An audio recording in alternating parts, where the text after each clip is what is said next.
Okay. तो first of all आप सबका हमारे आज के सेशन में जुड़ने के लिए बहुत-बहुत धन्यवाद। हम minimum around 1 and half month के बाद 2 महीने के बाद हम अपना सेशन को कंटिन्यू कर रहे हैं।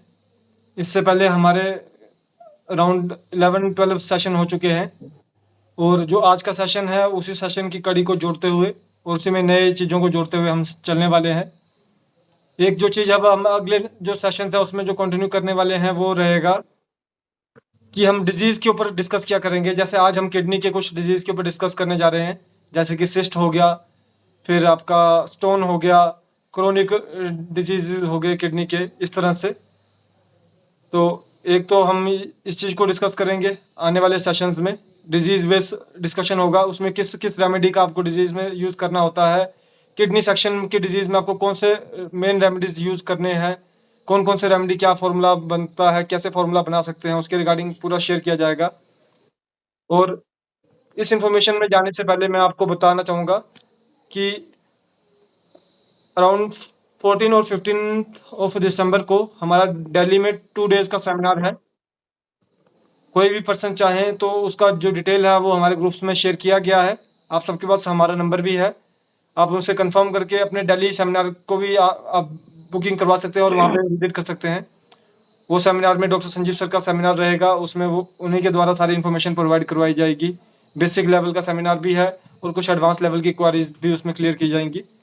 तो जो 2 दिन का सेमिनार है वो दिल्ली में है। उसके बाद अराउंड 16 और 17 और 18 नवंबर को, सॉरी 17 और 18 दिसंबर को हमारा प्रोग्राम रहेगा अपना नागपुर में। 2 डेज़ का सेमिनार वहाँ पर भी है।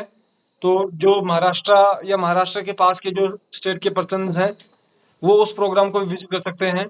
जो प्रोग्राम डॉक्टर नाना सलोकर और उनकी टीम के थ्रू सौजन्य में डॉक्टर आर.सी. प्रजापति जी के सौजन्य में करवाया जा रहा है। तो ये 2 प्रोग्राम हैं हमारे एजुकेशनल प्रोग्राम। उसके अलावा 11 जनवरी का प्रोग्राम बहुत जल्दी आपको डिक्लेयर कर दिया जाएगा। हमारे किस स्टेट में जो रविसन स्पॉन्सर्ड जो प्रोग्राम रहता है, रविसन ओरिएंटेड प्रोग्राम रहता है, वो किस स्टेट में किया जाएगा। मोस्ट प्रोबेबली पंजाब में ही किया जाएगा, क्योंकि पंजाब में एक तो ट्रेन फैसिलिटीज़ हर स्टेट से पंजाब को ट्रेन फैसिलिटीज़ हैं। तो उस प्रोग्राम में भी जब आप आएँगे 11 जनवरी के प्रोग्राम को विज़िट करेंगे, आप कोशिश करें कि 1-2 दिन का समय एक्स्ट्रा लेकर आएँ, या 1 दिन कोशिश की जाए तो बाद के दिन का 11 से 12 या 13 का भी समय साथ में लेकर आएँ, ताकि आपको वहाँ पर पास में जो भी हमारे आइकॉनिक सेटअप्स हैं, क्लिनिक्स हैं, हॉस्पिटल्स हैं, उसका विज़िट भी आप कर सकें। जिसको देख के आपको एक अपने आप में मोटिवेशन भी मिलती है, और मोटिवेशन के साथ-साथ आपको प्रैक्टिस के अंदर जनरल एक्सपीरियंस भी देखने को मिलता है कि आपको प्रैक्टिस में क्या-क्या करना रहता है। तो ये हमारे अभी जो बेसिक 3 प्रोग्राम हैं, मेन जो 3 प्रोग्राम हैं, उसमें एक दिल्ली का प्रोग्राम है, एक नागपुर का प्रोग्राम है और एक हमारा 11 जनवरी का जो प्रोग्राम है। हर प्रोग्राम के रिगार्डिंग आपको इन्फॉर्मेशन आपके जो हमारा एक ग्रुप है उसके अंदर प्रोवाइड करवाई जाएगी। तो आपको उसके रिगार्डिंग कोई भी टेंशन नहीं होनी चाहिए कि हाँ भी आपको जो इन्फॉर्मेशन है वो कैसे मिलेगी। तो सारी इन्फॉर्मेशन आपको दी जाएगी। तो समय हो चुका है, 1:03 हो रहे हैं और पर्सन जुड़ भी रहे हैं साथ में। तो मैं इसी के साथ हमारा जो आज का एजुकेशनल पार्ट है उसको मैं स्टार्ट करने जा रहा हूँ। जो आज के जो एजुकेशन पार्ट में हमारे दो मेन पार्ट्स टॉपिक हैं। फर्स्ट है पैथोलॉजिकल फाइंडिंग रिपोर्ट्स को आप कैसे ब्लड एंड लिम्फ के बेस पे कर रहे हैं, स्टडी कर रहे हैं। जी नमस्कार सर। नमस्कार सर, नमस्कार। सेशन स्टार्ट हो चुका है। अब हम सेशन के बाद ही ग्रीटिंग्स करेंगे। Thank you sir, thank you जुड़ने के लिए।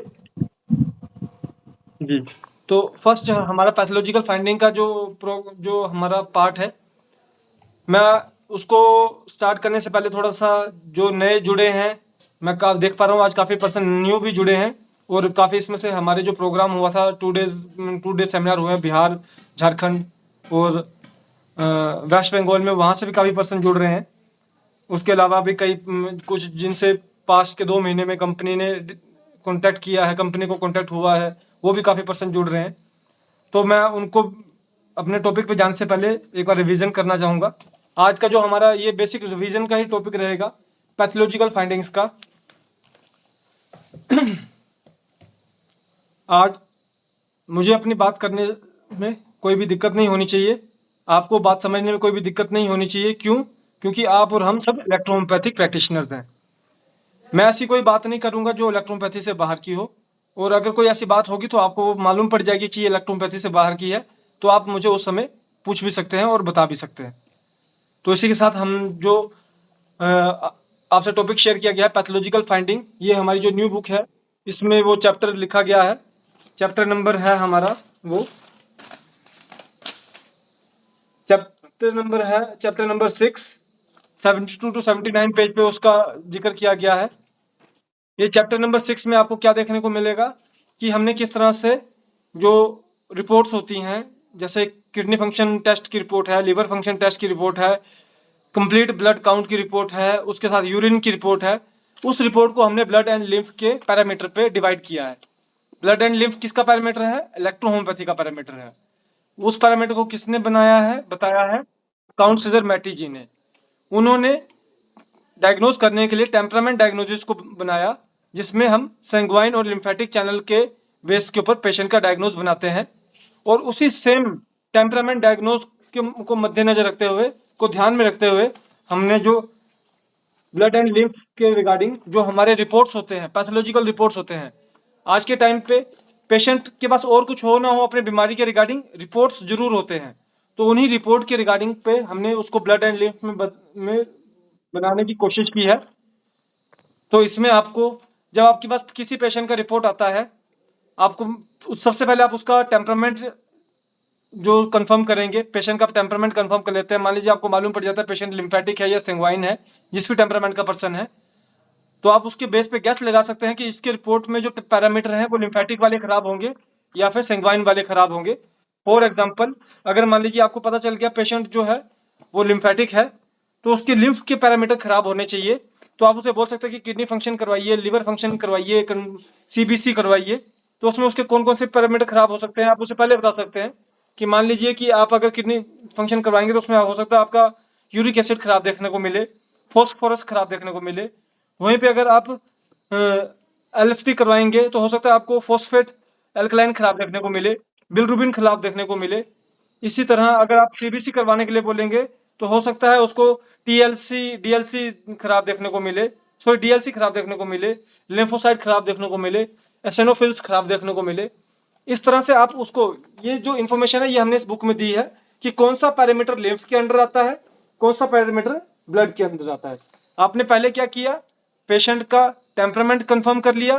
टेम्परामेंट कंफर्म करने के बाद आपने उसको जो उसकी रिपोर्ट्स करवाई, रिपोर्ट्स के बेस पे आपने उसको, जो टेम्परामेंट के बेस पे आपने उसकी रिपोर्ट को चेक करना शुरू किया। आप चाहें तो पहले से उसको कुछ बातें बोल भी सकते हैं कि अगर आपको मालूम पड़ चुका है कि वो लिम्फेटिक है, सेंग्वाइन है, तो आप उसे बता सकते हैं कि लिम्फेटिक वाले पैरामीटर बोल के या सेंग्वाइन वाले पैरामीटर बोल के कि ये पैरामीटर उसमें खराब हो सकते हैं।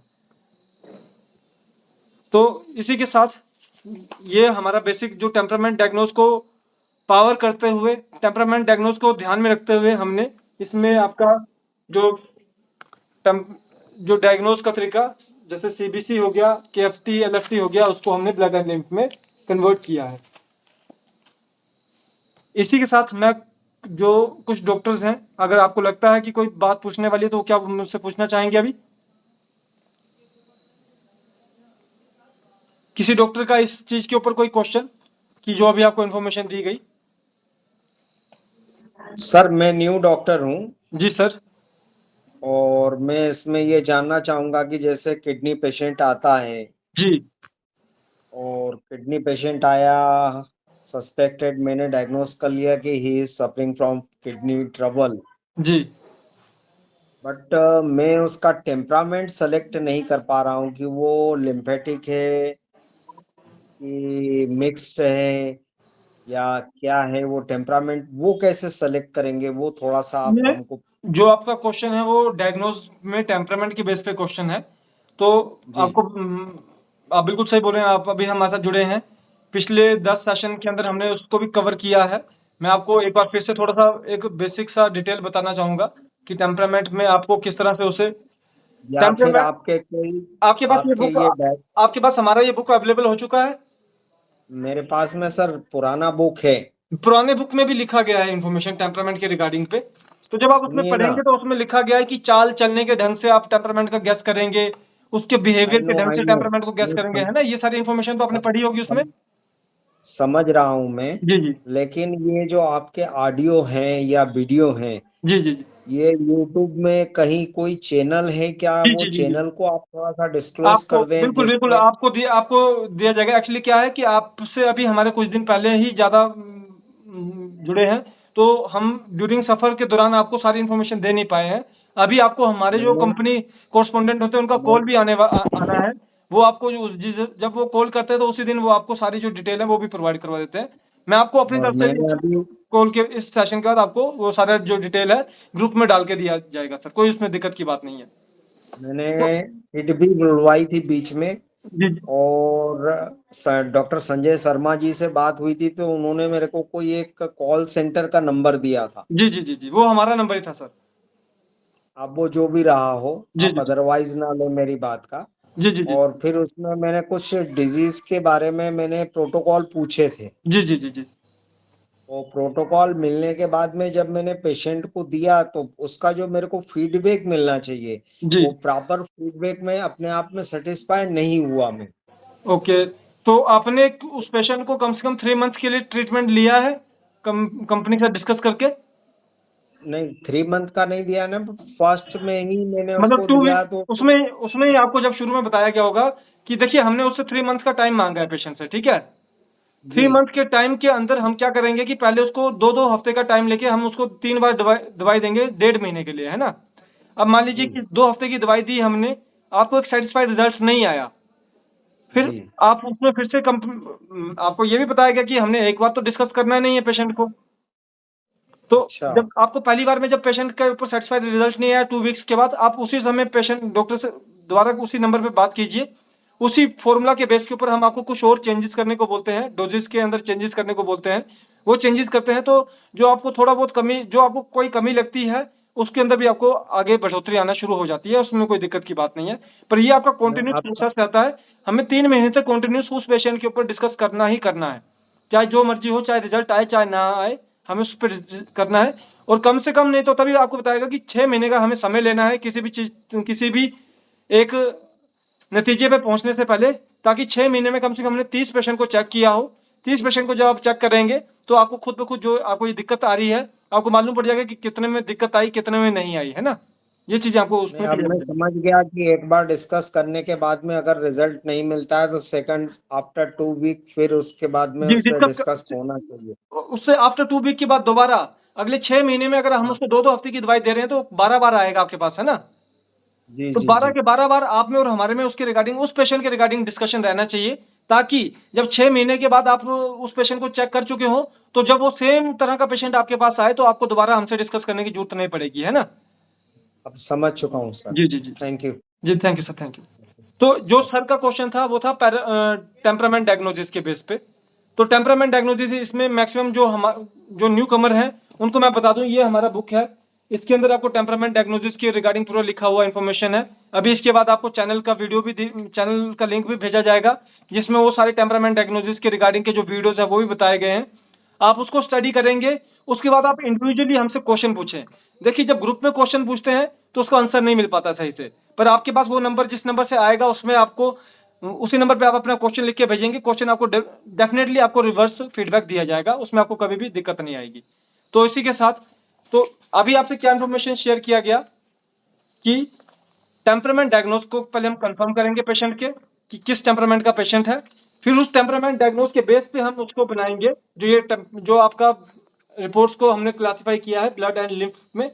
मान लीजिए आपको पता चला कि पेशेंट सेंग्वाइन है, तो आप उसको बता सकते हैं कि आपके जो ब्लड के रिपोर्ट्स आएंगे, जो पैरामीटर आएंगे, वो उसमें डिस्टर्बेंस हो सकती है। जैसे कि आपका अगर केएफटी में देखा जाए, तो यूरिया क्रेटिनाइन में डिस्टर्बेंस हो सकती है अगर ब्लड का है, और अगर लिम्फ का तो यूरिक एसिड में डिस्टर्बेंस हो सकती है।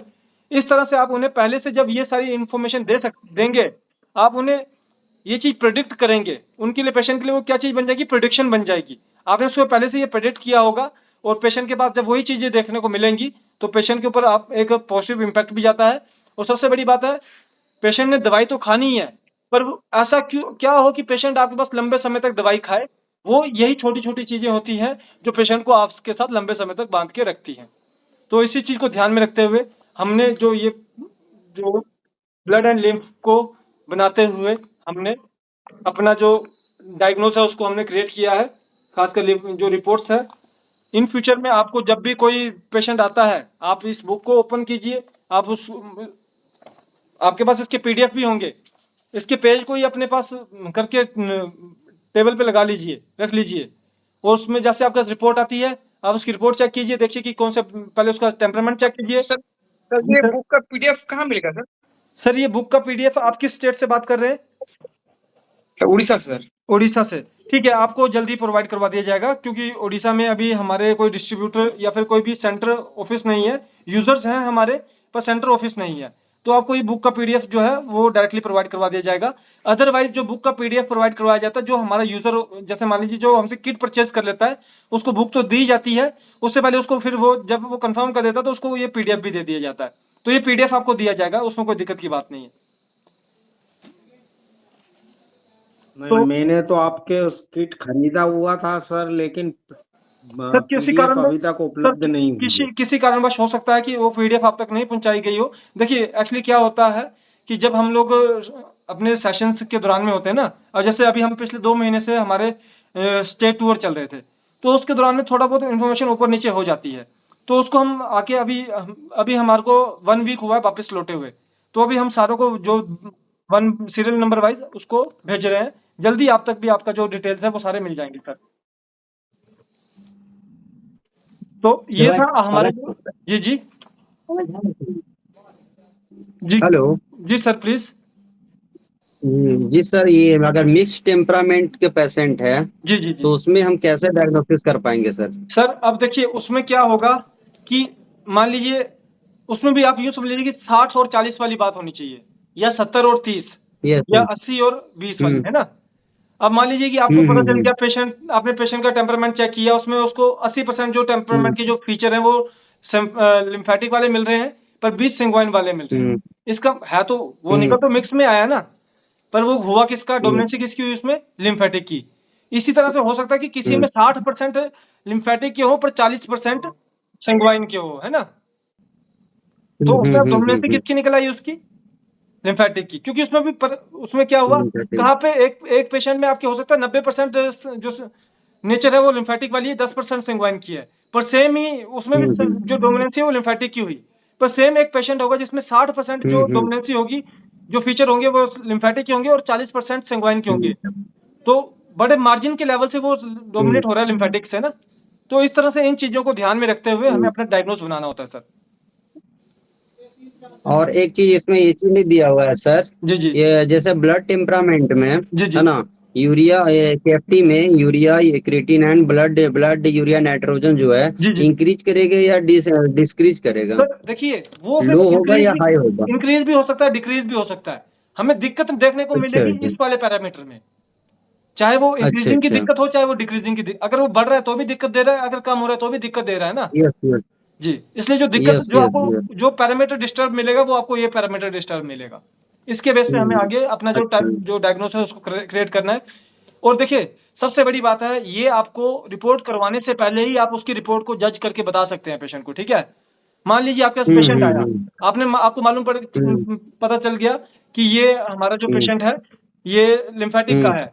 आपने उस पेशेंट को पहले बता दिया कि सर आपके लिम्फेटिक वाले, आपने उसके पैरामीटर 10 पैरामीटर बता दिए, 10 में से हो सकता है कि 4 ही उसके सही आए, 5 ही सही आए, पर पेशेंट के दिमाग में एक बात पता चलेगी कि डॉक्टर को पहले से कहीं ना कहीं पे भाषा की ये चीजें खराब हो सकती है, तो इसमें से कुछ चीजें तो खराब निकली हैं, है ना। तो ये जो चीजें हैं आखिर में डायग्नोज पेशेंट को सही करने में भी कामयाब आता है, और पेशेंट को आपके साथ लंबे समय तक जोड़ने में भी कामयाब भी देता है। तो ये सारी चीजों को इस तरह से हम इस्तेमाल करते हैं जब, तो फिर आपको आगे एक अच्छा रिजल्ट देखने को मिलता है सर। ओके, थैंक यू जी थैंक यू सर। किन्हीं डॉक्टर का कोई और क्वेश्चन? बेसिकली जो आपको ये बुक जो है यही आपको गाइड करने वाली है। पहले टेम्परामेंट को पढ़िए, पल्स डायग्नोसिस के ऊपर एकदम से मत जाइए, और उसके बाद जो आपका जो सेकंड पार्ट है जिसमें हमने अपना पैथोलॉजिकल फाइंडिंग वाला चैप्टर डाला है, उसको टेम्परामेंट डायग्नोसिस के साथ कोरिलेट कीजिए। आपको आगे चल के डेफिनेटली अपने आप में अच्छे अच्छे जो रिस्पॉन्सेज और जो प्रिडिक्शन करने में भी आसानी हो जाती है सर। तो ये था हमारा आज का जो टॉपिक का पहला पार्ट। हम अपने टॉपिक को आगे बढ़ाते हुए हम को आज और भी डिस्कस करेंगे। आपका कुछ क्वेश्चन होंगे, कुछ भी बात जानकारी लेनी होगी, उसको भी डिस्कस करेंगे, पर उससे पहले हम अपना जो टॉपिक है, बेसिक टॉपिक है, उसको हम कवर कर लेते हैं। एक सेकंड प्लीज। ओके, जी थोड़ा 10 मिनट बैठिए, तो ऑनलाइन क्लास चल रहा है। तो आज का जो हमारा सेकंड पार्ट था टॉपिक का, वो था हमारा डिजीज के ऊपर। अब हम कोशिश करेंगे कि हर हफ्ते हम नई नई डिजीज के ऊपर भी डिस्कस करें। उस डिजीज में हम क्या क्या यूज कर सकते हैं, उस पर्टिकुलर सेक्शन के अंदर क्या यूज कर सकते हैं। अब आपके पास जो इसमें भी इसी बुक का मेन रोल आता है।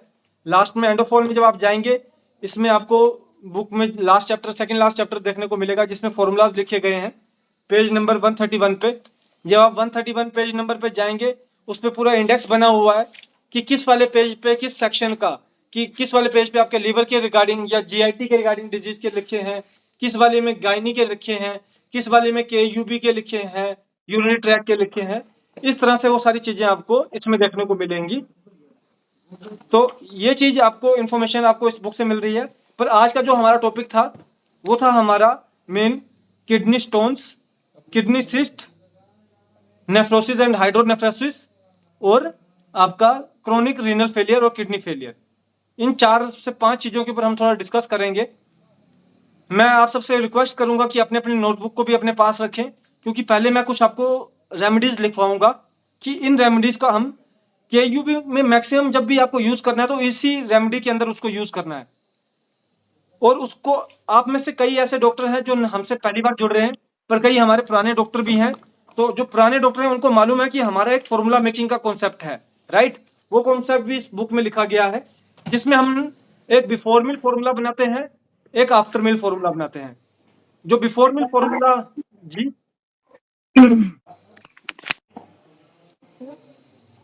जी, हम उसमें 2 फॉर्मूला बनाते हैं, खाने से पहले का फॉर्मूला, एक खाने के बाद का फॉर्मूला।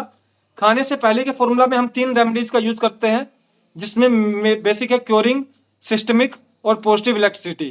क्योरिंग में आपका एस ग्रुप आता है, सिस्टमिक में आपके जैसे एंजाइटिको हो गया, पेट्रल हो गया, वेनेरियो हो गया, वर्मीफ्यूगो हो गया, लिम्फेटिको हो गया, फिर आपका एपीपी हो गया। ये आपका आ जाता है सिस्टमिक रेमेडीज में। और पॉजिटिव इलेक्ट्रिसिटी जैसे कि रेड इलेक्ट्रिसिटी और ब्लू इलेक्ट्रिसिटी, ये आपकी पॉजिटिव इलेक्ट्रिसिटी है। और दूसरा फॉर्मूला होता है हमारा आफ्टर मील, खाने से बाद का फॉर्मूला। इसमें भी हम 3 रेमेडी को यूज करते हैं, healing remedy C group, hereditary remedy वेन ग्रुप, और नेगेटिव इलेक्ट्रिसिटी जो कि वाई और जीई होती है। ये मुझे आपको बताने का अभी मेन मकसद ये था, क्योंकि इसी के बेस पे हम अपने सारे फॉर्मूला को क्रिएट करते हैं। अभी मैं आपको कुछ रेमेडीज के नाम लिखवाने जा रहा हूँ, जो कि आपको सर पेज नंबर कितना था? पेज नंबर 117, 117 पे भी है और 119 में हिंदी में लिखा गया है। 117 में इंग्लिश में, 117 पे इंग्लिश में और 119 पे हिंदी में लिखा गया है। ये हमारी नई बुक में। अब सबसे पहले पेज पे जाइए, और उसके साथ मैं आपको रिक्वेस्ट करूंगा कि प्लीज अपने अपने नोटबुक को निकाल लीजिए, और जो जो रेमेडीज आपको भी बताई जाएंगी उसको भी आप साथ में नोट डाउन करें।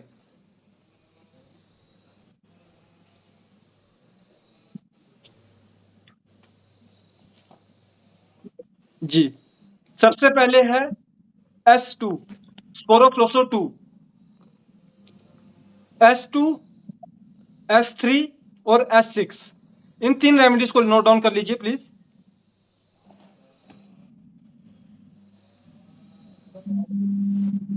सेकंड है हमारा C1, C2, C3, C6।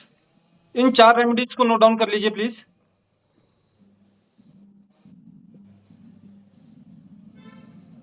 और सॉरी, फिफ्थ है हमारा C17। C17 को आप अलग से लिखिएगा। रिपीट करेंगे सर, जी फर्स्ट बार फिर से रिपीट करेंगे सर। फर्स्ट है हमारा स्कोरोफ्लोसोस के S2, S3, S6।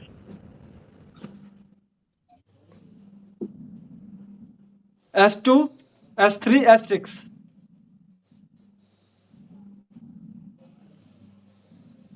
नेक्स्ट है हमारा C1, C2, C3, C6, C17। इनको आप नोट डाउन कर लीजिए, अलग अलग से लिखिए।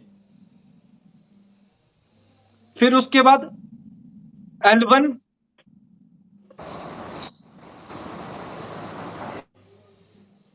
सर When दोबारा से रिपीट कर दीजिएगा लास्ट वन सर। मैम कैंसरोसो के C1 नहीं सर नहीं सर लास्ट वन अभी जो आपने हाल ही में रिपीट जी किया था जी वेनेरियो वाला जी सर। जी वो पहले लिखिए L1 सी ग्रुप से लिम्फेटिको 1 सी ग्रुप से सी ग्रुप से C group okay C group में C1 C2 C3 जी C6 सिक ये तो आपने लिख लिए। अब इसके अलावा C17 को अलग से लिखिएगा।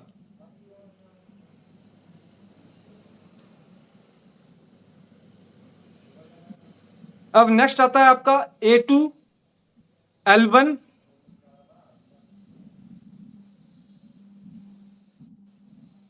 A2 L1 WEN1 और WER1 और उसके साथ P3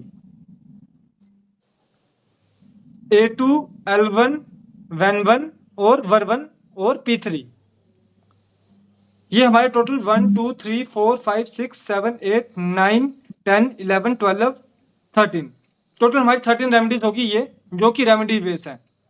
इसको एक साथ यूज नहीं करना है हमने, इसको कैसे यूज करना है, किस डिजीज में इसका ज्यादा यूज हो रहा है अभी आपको आगे वो भी बताया जाएगा इसी में। ये हमारी 13 रेमेडीज होगी। अब एक और चीज, इलेक्ट्रिसिटी तो हमारी 5 इलेक्ट्रिसिटीज हैं, वो पांचों की पांचों यूज होती हैं, उसको भी आपको पर कैसे यूज करना है वो मैं आपको बता देता हूं। पॉजिटिव है रेड और ब्लू, नेगेटिव है येलो एंड ग्रीन। ओके, पर जब आप रेड को यूज करेंगे तो उसके साथ आप यूज कीजिए येलो को। जहां पे आपने पॉजिटिव रेड यूज की है वहां पे नेगेटिव यूज करेंगे येलो,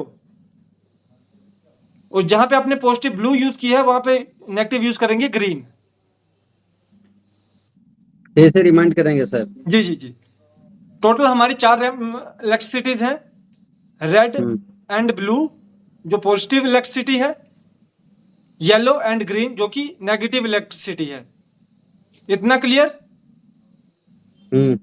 अब जब हमें यूज करना है, अब 2 फॉर्मूला बनेंगे ना, खाने से पहले खाने के बाद।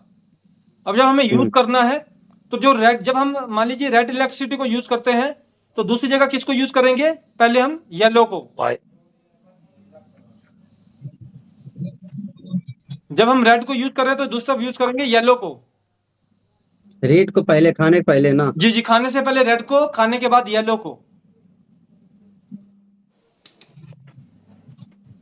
और वहीं पे अगर हम ब्लू इलेक्ट्रिसिटी को खाने से पहले यूज करेंगे तो ग्रीन इलेक्ट्रिसिटी को खाने के बाद। क्लियर है इतना? ओके, अब हम जाएंगे अपने डिजीज के ऊपर। पहले देखिए बेसिक जो, चलो किडनी डिजीज पे जाने से पहले एक चीज मैं आप सबसे और क्लियर करना चाहूंगा। चाहे किडनी की कोई भी डिजीज हो, पर जब आप उसका रिपोर्ट करवाएंगे तो हो सकता है उसमें यूरिया, यूरिक एसिड, अदर जो सिम्टम है किडनी के KFT के वो आपको खराब देखने को मिले। चाहे फिर वो सिस्ट हो, चाहे वो आपका स्टोन हो, चाहे वो आपका फेलियर हो, चाहे जो मर्जी चीज हो, उसमें आपको जो उसके पैरामीटर है उसमें डिस्टर्बेंस देखने को मिल सकती है ना। अब क्या हुआ कि हमने पेशेंट का बेसिक वो करवा लिया, रिपोर्ट करवा लिया, KFT LFT करवा लिया, पर अब हमें कैसे मालूम पड़ेगा कि उसका जो KFT खराब आ रहा है वो सिस्ट की वजह से खराब आ रहा है या आपका जो सिस्ट की वजह से आ रहा है, स्टोन की वजह से आ रहा है, फेलियर की वजह से आ रहा है? वो तो हम एकदम से नहीं जान पाएंगे ना। हालांकि पल्स डायग्नोसिस आपको उस चीज के ऊपर बताने में कामयाबी देती है। आगे चल के हमारे एक्सपर्ट लेक्चर हुआ करेंगे ऑनलाइन, उसमें आपको पल्स के रिगार्डिंग जो हमारे एक्सपर्ट सर्स हैं वो भी बताया करेंगे। पर अभी के लिए आपको किस चीज का ध्यान रखना है कि हमने उसका हम वो जो अल्ट्रासाउंड है वो करवा सकते हैं, उसमें कोई दिक्कत की बात नहीं है। ठीक है, अभी मैंने आपको रेमेडीज लिखवा दी, अब मैं आपको जाऊंगा डिजीज के ऊपर। सबसे पहले हम जाएंगे किडनी स्टोन के ऊपर। किडनी स्टोन होता क्यों है? वैसे बेसिकली बॉडी में मिनरल्स जो होते हैं वो डिस्टर्ब हो जाते हैं, अक्यूमुलेट करना शुरू कर देते हैं किडनी के अंदर, मिनरल्स और अदर टाइप के प्रोटीन्स, तो उसकी वजह से आपका किडनी स्टोन बन जाता है। कहीं पे सॉफ्ट स्टोन होता है, कहीं पे हार्ड स्टोन होता है। इस तरह से स्टोन के अलग अलग टाइप हो जाते हैं। बेसिकली स्टोन के क्या क्या टाइप रहते हैं वैसे? जैसे कि आपका कैल्शियम स्टोन हो गया, यूरिक एसिड स्टोन हो गया, जो यूरिक एसिड प्रभावित स्टोन होता है। फिर आपका स्ट्रूवाइट स्टोन हो गया जो कि फॉस्फेट स्टोन होता है आपका, और साथ में सिस्टीन स्टोन हो गया जो कि अमीनो एसिड स्टोन होता है आपका। ये आपको कैसे मालूम पड़ेगा, उसके ऊपर आपको अगले चैप्टर्स में जो हमारे एक्सपर्ट आएंगे कोशिश करेंगे कि नेक्स्ट टाइम, अभी अपने किडनी का आज हमने कुछ डिजीज को किया है, कुछ को अगली बार में करेंगे, और उसमें हम कोशिश करेंगे कि जो हमारे किडनी के एक्सपर्ट है वो आपको आगे बताएं कि आपको कैसे मालूम पड़ेगा कि कौन सा आपका यूरिक एसिड स्टोन है, कौन सा स्ट्रूवाइट स्टोन है, कौन सा आपका सिस्टीन स्टोन है, उसको आपको हमारे एक्सपर्ट आके बताएंगे। मेरा आज काम था आपको वो सारी इंफॉर्मेशन देना कि हमें किस किस चीज का ध्यान रखना है। क्लियर इतना आप सबको? अब हम जाएंगे फॉर्मूला के ऊपर। अब आपके पास स्टोन का कोई भी पेशेंट आएगा तो आपको सबसे पहले क्या फॉर्मूला बनाना है उसके ऊपर मैं आपको जाने वाला हूं। ये फॉर्मूला आपको बुक में भी मिलेगा, पर आप अभी इसको नोट डाउन भी कर सकते हैं। पहला फॉर्मूला है S6L1BE।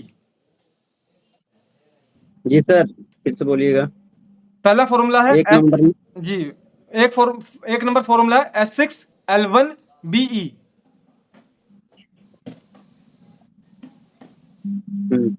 और दूसरा फॉर्मूला है C6N1GE। C6N1 C6N1 GE। जी। ठीक है। अब आप डायलोशन क्या बनेगा इसका? जी, ये मतलब जो है D4 में बनेगा, D5 नहीं, में, D6 पहली में? बार D5 में बनाइए, फिर पेशेंट को अगर सिम्टम अच्छे हो जा रहे हैं तो उसको कुछ समय के लिए D6 में देके D4 कर दीजिए, ठीक है? क्योंकि क्रोनिक डिजीज है ना, तो आखिर में D4 देना ही पड़ेगा उसमें हमें एक बार के लिए। और पहले D5 में ही देना? जी जी, पहली बार D5 में बनाइए ताकि आपको कोई भी दिक्कत, पेशेंट को कोई दिक्कत नहीं आनी चाहिए, हाइपर एक्टिविटी नहीं होनी चाहिए। आप एकदम से D4 या D6 देंगे तो उसमें हाइपर एक्टिविटी होने के चांसेस होते हैं। पर D5 बनाएंगे, आपको कभी भी पेशेंट नेगेटिव फीडबैक आके नहीं देगा। हो सकता है बोले कि मुझे असर नहीं हुआ, वो एक अलग बात हो गई, पर वो कभी ऐसे नहीं बोलेगा कि एकदम से मेरी पेन खराब हो गई, एकदम से मुझे ये हो गया, एकदम से मुझे वो हो गया।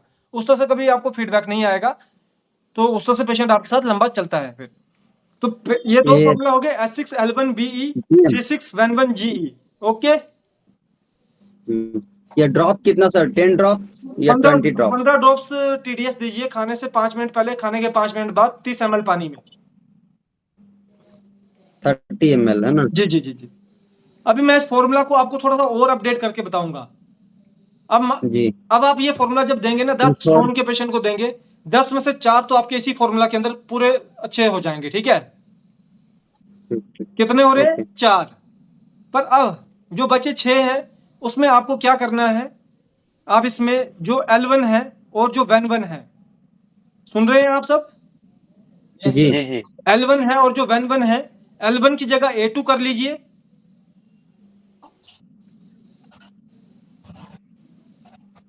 L1 की जगह हमने A2 कर लिया, और Ven1 की जगह क्या किया? सर एजेंट रिपीट करा।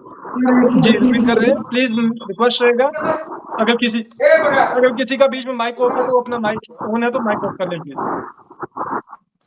जी, हमने L1 की जगह क्या किया, हमने A2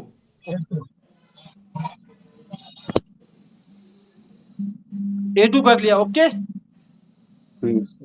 और Ven1 की जगह क्या किया हमने, Ver1।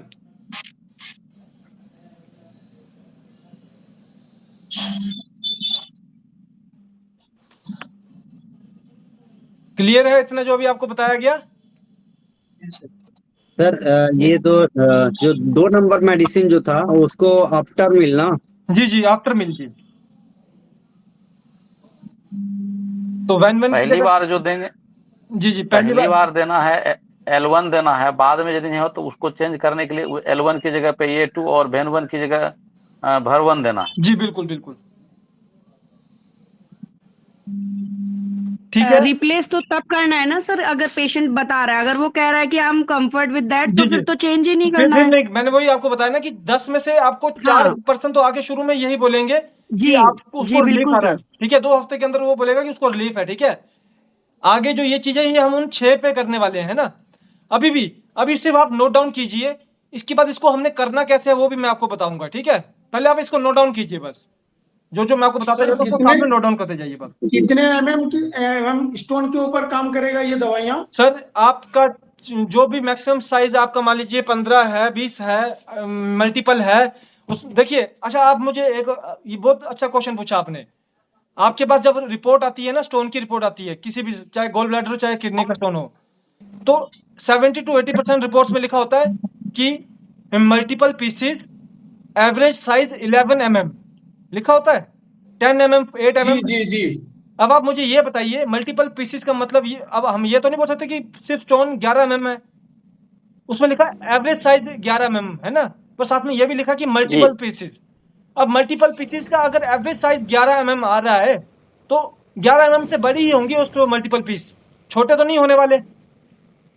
जी तो इसका मतलब आपका उसमें अगर 5 मल्टीपल पीस भी हुए, तो वो हो सकता है कि आपका कितना एमएम का, 50 mm का स्टोन हो गया वो, है ना। टोटल जी। जो स्टोन है वो तो 50 mm लेकिन का है एक ना चीज वो। आता है किडनी स्टोन के लिए सर, जी जी किडनी स्टोन में मल्टीपल जो ही स्टोन का फॉर्मेशन दिखता है तो उसका क्रेटनाइन हाई हो जाता है। जी जी जी जी, खैर, बिल्कुल सही है ना सर। देखिए, आपका क्रिएटिनिन का रोल ही यही होता है कि जो ऑर्गन है उसको वो मेंटेन करके रखे, ठीक है, उसको वो हार्म के बेस पे ना जाने दे। जब उसके ऊपर हार्म आ रहा है, स्ट्रेस आ रहा है, तो वो उसको मेंटेन करके रखे। वो हमारे शरीर का नेचुरल जहर होता है ना वो। अभी हम इस टॉपिक को भी हम करेंगे कवर, पर अभी पहले आप मुझे पहले फॉर्मूलाज को लिखवाने दीजिए अभी, ठीक है। अभी क्या हुआ, हमने ओके दो, सर। अभी हमने दूसरा एक बार 2 फॉर्मूला और चेंज कर लिया, जिसमें हमने A2 और VER1 को ऐड कर लिया, ठीक है सर। जी अब एक और चीज आप कर सकते हैं, जो कि आपका जैसे मान लीजिए BE और GE है, ठीक है। आप इसको भी जी आप बदल के RE और YE कर सकते हैं, पर ये कब कीजिए, जब पेशेंट के अंदर, उससे पहले आपने पूछना है कि क्या उसको घबराहट वगैरह तो नहीं होती है अक्सर। अगर वो बोलता है कि घबराहट नहीं होती है, तो उस पेशेंट में RE YE कर दीजिए, और अगर वो बोलता है कि घबराहट होती है, तो उस पेशेंट में BE और GE रहने दीजिए। ओके सर, एक बार फिर से बोलूंगा, जहां पे जी हमने बोलिए। BE और GE किया है, उसमें आप RE और YE भी कर सकते हैं।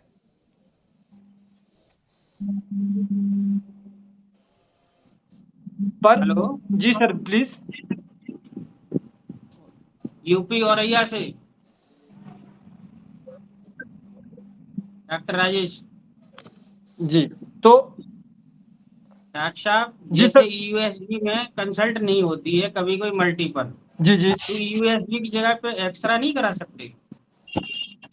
सर, पता क्या, यूएसजी कराने का बेनिफिट ये रहता है कि उसके साथ साथ आपके अदर ऑर्गन सिस्टम पे क्या प्रभाव जा रहा है वो भी हमें क्लियर हो जाता है। जी। जी, इसलिए हम यूएसजी करवाने कभी में। कभी क्या होता है, मैंने दवा दी 15 दिन 1 महीना की, जी तो जी ऐसा लगता है कि दोबारा रिपोर्ट कराते हैं तो बढ़ के आ जाती है पथरी। जी, अभी आपको ये सारी चीजें भी बताई जाएंगी कि वो बढ़ के क्यों आ रही है। आपको मैं एक और बात बताता हूँ, इलेक्ट्रोहोम्योपैथी में सबसे पॉजिटिव साइन पता क्या होता है, कि जो बीमारी है वो जी थोड़ी बढ़ चुकी है उस समय में, शुरू के दौर में, वो पॉजिटिव साइन है। पॉजिटिव साइन क्यों है अभी वो भी आपको बताया जाएगा। उससे पहले मैं आपको बता रहा था कि ये आपको फॉर्मूला बनाना है, ठीक है। तो अब इसमें हमने क्या क्या कर लिया, S6 को C6 को एज इट इज रहने दिया किडनी स्टोन में, L1 की जगह A2 कर सकते हैं, VEN1 की जगह VER1 कर सकते हैं, और BE GE की जगह RE और YE का यूज कर सकते हैं। आर्य और वाई। इतना अब तक क्लियर है। वाई जी अब हम अपनी नेक्स्ट डिजीज पे जाएंगे, जो कि नेक्स्ट डिजीज है हमारी किडनी सिस्ट।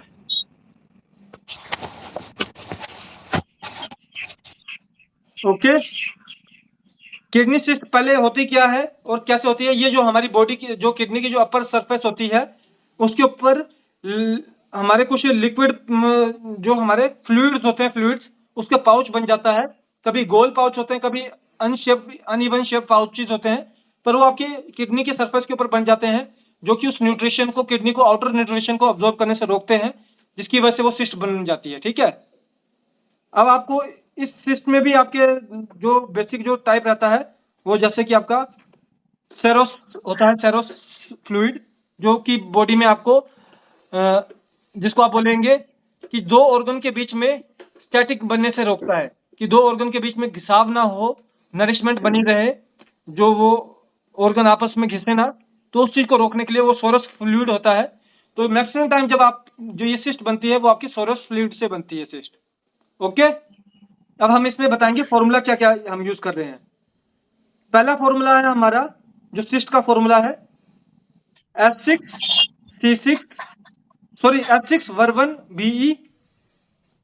इसको नोट डाउन करते रहिए।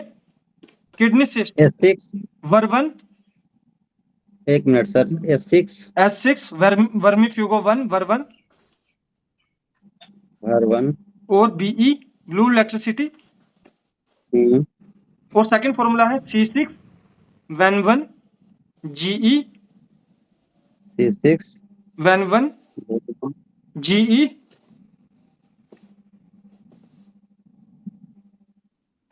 D5 या D4?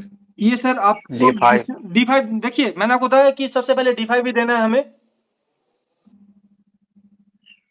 और उसके बाद फिर आप उसको D4 करेंगे, D6 करेंगे, वो हम पेशेंट के कंडीशन पे करेंगे, डिपेंड करेंगे, है ना। जी। और अब इस फॉर्मूला में हम और क्या चेंजेस कर सकते हैं, थोड़ा सा मैं आपको वो बताना चाहूंगा। एक सेकेंड प्लीज जी। ओके, तो अभी हमने पहला फॉर्मूला था S6 वर्वन BE C6 वेन1 GE, ठीक है। अब किसी कारणवश अगर मान लीजिए पेशेंट को रिलीफ नहीं आ रहा है, तो हम उसमें वर्वन के साथ की जगह ऐड कर देंगे A2। वर्वन की जगह क्या ऐड किया हमने, A2। और वेन1 की जगह क्या ऐड करेंगे हम, L1।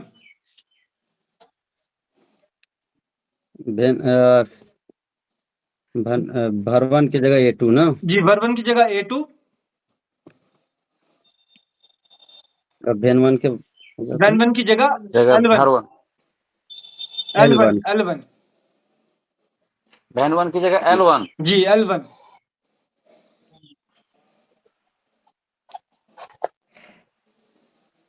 इतना क्लियर है आपको? जी।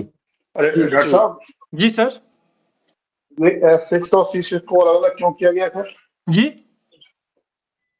S6 और C6 को एक साथ नहीं दे सकते सर क्या? सर, देखिए, जो आप बात कर रहे हैं वो कॉम्प्लेक्स फॉर्मूला की बात कर रहे हैं अभी, ठीक है।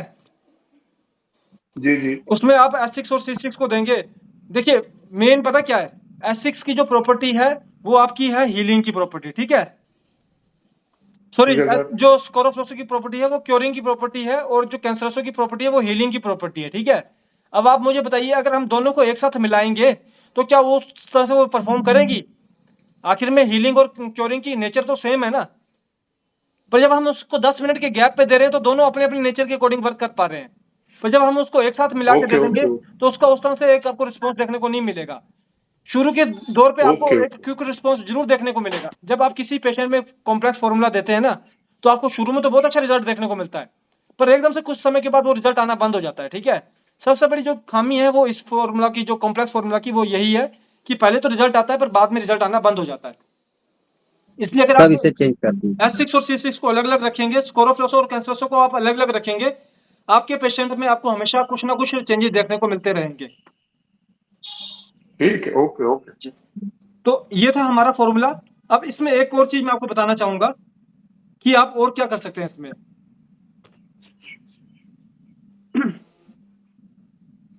S6 और C6 में आप और क्या कर सकते हैं। ऊपर मैंने आपको रेमेडीज लिखवाए हैं। अगर तो मेल है, प्लीज इसको नोट डाउन कर लीजिए। अगर तो पेशेंट मेल है तो S6 की जगह आप कुछ समय के बाद उसमें S3 कर दीजिए, ठीक है। और अगर वो फीमेल है तो S2 कर दीजिए। जी। अगर एक बार और मेल है बताएं सर, तो अगर मेल है पेशेंट तो उसको S6 के जगह S3 स्कोरोफ्लोसो 3, फीमेल में S2 S2 जी, S2। और वहीं पे कैंसरसो में C6 की जगह अगर मेल है तो C3, अगर फीमेल है तो C2।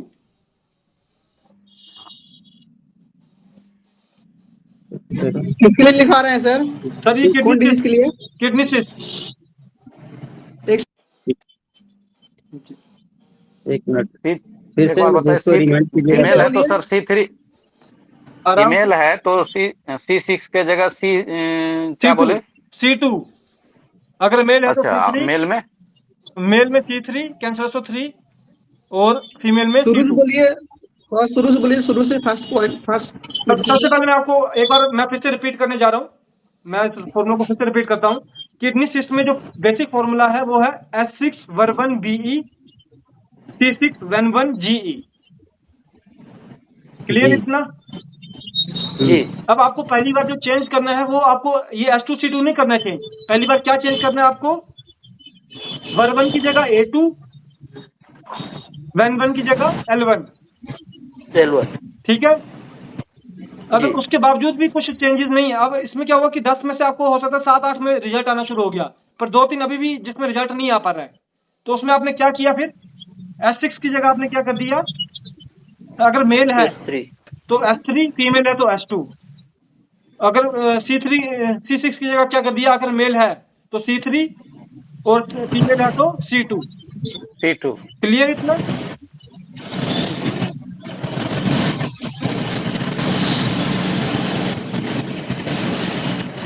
सर अगर दर्द बनी रहे तो C5 की यूज कर सकते हैं क्या? अभी नेक्स्ट जो हमारा आने वाला है वो इसी के ऊपर आने वाला है सर। जो आपको लास्ट में जो आपको कुछ ना, जो हमारे रैपिड डोज फॉर्मूलाज होते हैं ना, अभी आपको लास्ट में वो सारे बताए जाएंगे, तो अभी आप बने रहिए बस। तो ये था हमारा किडनी सिस्ट के रिगार्डिंग का फॉर्मूला। क्लियर हो गया इतना आपको? और जहां तक बात रही इलेक्ट्रिसिटी की, इलेक्ट्रिसिटी को आप बीच बीच में रिवर्स कर सकते हैं। जहां पे आपका बीई चल रहा है वहां पे आरई दे दीजिए, जहां पे जीई चल रहा है वहां पे वाई दे दीजिए। और उसको भी आप उल्टा भी कर सकते हैं, जहां पे आरई चल रहा है वहां पे बीई दे दीजिए, जहां पे वाई चल रहा है वहां पे जीई दे दीजिए। ओके, क्लियर इतना आपको? ओके ठीक है, ये था हमारा सेकंड जो डिजीज थी वो थी किडनी सिस्ट की। सर अब हम अगर चीजें फंक्शन हाइपर है तो फिर उसको चेंज करना पड़ेगा ना, फिर मैम तो बी रहने दे सर। उसमें हम ना चेंज करने से पहले हम डोज को ही चेंज करेंगे। फॉर्मूला चेंज करने से ओके पहले सर। हम डोज को ही चेंज करेंगे, क्योंकि आपका हाइपो और हाइपर फंक्शन जो है वो फॉर्मूला से ज्यादा, रेमेडी से ज्यादा वो आपका डोज के ऊपर बेस करता है।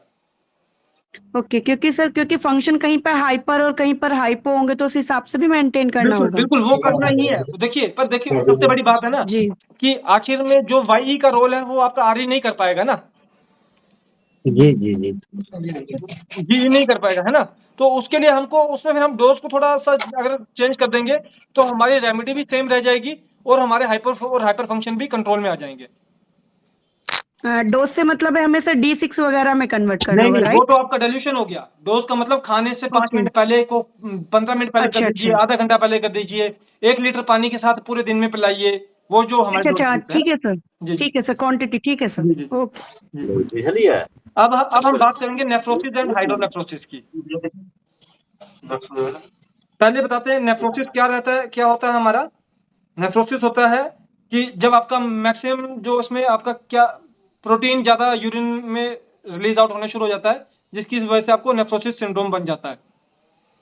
और वहीं पे जो आपका हाइड्रोनेफ्रोसिस होता है वो उसमें आपका प्रोटीन तो जाएगा ही, पर साथ में आपका नेफ्रोसिस में आपको पेशाब बहुत ज़्यादा आता है, और हाइड्रोनेफ्रोसिस में आपका जो पेशाब है यूरिन रिटेंशन होना शुरू हो जाता है। जो बेसिक जो डिफरेंस है नेफ्रोसिस एंड हाइड्रोनेफ्रोसिस में वो यही है। अब इसमें आपका आप फॉर्मूला क्या यूज करेंगे वो मैं आपको बता देता हूं। ये आपको सेम रखना है हर पेशेंट के अंदर, ठीक है, चाहे वो मेल है चाहे फीमेल है। ये नेफ्रोसिस के लिए, हाइड्रोनेफ्रोसिस के लिए नहीं, सिर्फ नेफ्रोसिस के लिए। नेफ्रोसिस में आपका आता है S2WE,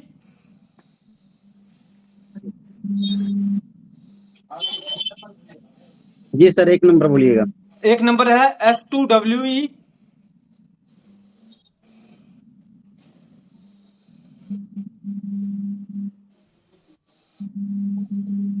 C6, सेकंड नंबर है C6YE।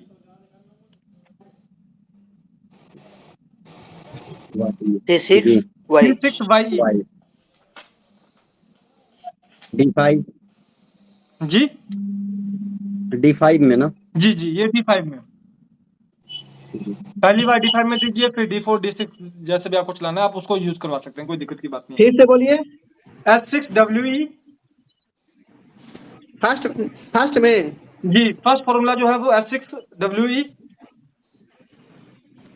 हाँ C6YE। सर S2 बोले थे शायद आप सॉरी S2WE हाइट S2WE जी S2WE C6YE।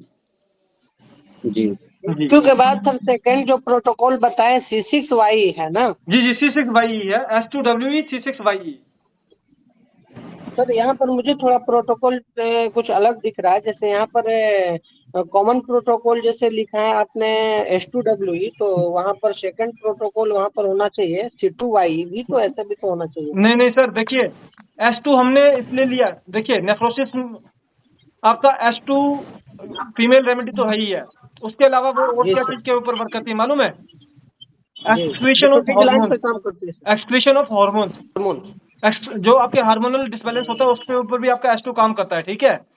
अब जब आपका जो प्रोटीन होता है या अदर जो हार्मोन्स होते हैं, जो ग्लैंडुलर बेस सब्सटेंस होते हैं, जब आपका जो आपका ये नेफ्रोसिस और हाइड्रोनेफ्रोसिस होता है ना, उसमें आपका ग्लैंडुलर बेस सब्सटेंस या हार्मोनल डिस्टर्बेंस की वजह से वो हो रहा होता है, ठीक है। तो उसके लिए आपको क्योरिंग के लिए आपको क्या कर दिया, S2 कर दिया, पर वो आपका टेक प्लेस कहाँ पे कर रहा है? किडनी में कर रहा है ना। तो किडनी के लिए कौन सा आपका डिजीज जो रेमेडी होता है वो S6 और C6 होता है, तो इसलिए उसमें हम C6 को यूज करवाते हैं सर, करवा रहे हैं। जी सर, यहाँ पर तो S2 मेल फीमेल वाली कोई बात नहीं रह गई सर। बिल्कुल क्योंकि देखिए S2 का मेल फीमेल का रोल तो है ही है, पर उसके अलावा S2 का एक आपका ग्लैंडुलर बेस्ड रोल भी है और हार्मोनल बेस्ड रोल भी है। और जो ये जो डिजीज है इसकी जो नेचर है वो ग्लैंडुलर और हार्मोनल नेचर है। हो सकता है कि हार्मोनल डिसबैलेंस हो रहा है, मेल के अंदर हार्मोनल डिसबैलेंस हो रहा है, उसकी वजह से उसको यूरिन रिटेंशन हो रही है या कुछ प्रॉब्लम हो रही है, या हो सकता है कि ग्लैंडुलर डिसबैलेंस हो रहा है जिसकी वजह से यूरिन रिटेंशन हो रही है या एक्सेस ऑफ यूरिन हो रहा है ना। तो इसलिए वहां पे S2 को यूज कर लिया आपने क्योरिंग में, और हीलिंग में तो आखिर में हो तो वो KUB पे हो रहा है ना, तो हीलिंग के लिए आपने किसको यूज किया? C6 को। जी तो सर जो बताए अभी, हेलो जी जो बताए अभी को प्रोटीन यूरिया का मेडिसिन है ना वो? जी, प्रोटीन भी, और आपका मान लीजिए प्रोटीन हो गया, फिर आपका यूरिन रिटेंशन हो गया, एक्सेस ऑफ यूरिन हो गया, इस तरह की किसी भी कंडीशन में आप ये फॉर्मूला यूज करेंगे आपको ये रिजल्ट मिलना शुरू हो जाएगा। अच्छा, जहाँ पे ज्यादा निकल रहा है, ज्यादा निकल रहा है तब भी, कम आ रहा है तब भी। अच्छा जी अगले जाने से पहले एक लाइन को मैं फिर से दोहराऊंगा, मैटी जी का है, equilibrium of blood and lymph. हम बीमारी को सही नहीं कर रहे हैं, हम ऑर्गन को सही कर रहे हैं, है ना। एक बार सर दोबारा बता देंगे, एक बार फॉर्मूला दोबारा बताएंगे सर? कौन सा वाला सर, प्लीज बताइए। ये टाइपिक का जो लास्ट बताया आपको, यही ना? जी सर। जी, इसमें सर आपका नेफ्रोसिस और एंड हाइड्रोनेफ्रोसिस के लिए लिख लीजिए आप ये S2WE। नेफ्रोसिस सिंड्रोम का है ना सर? सर नेफ्रोसिस सिंड्रोम भी और हाइड्रोनेफ्रोसिस के लिए भी S2WE C6YE।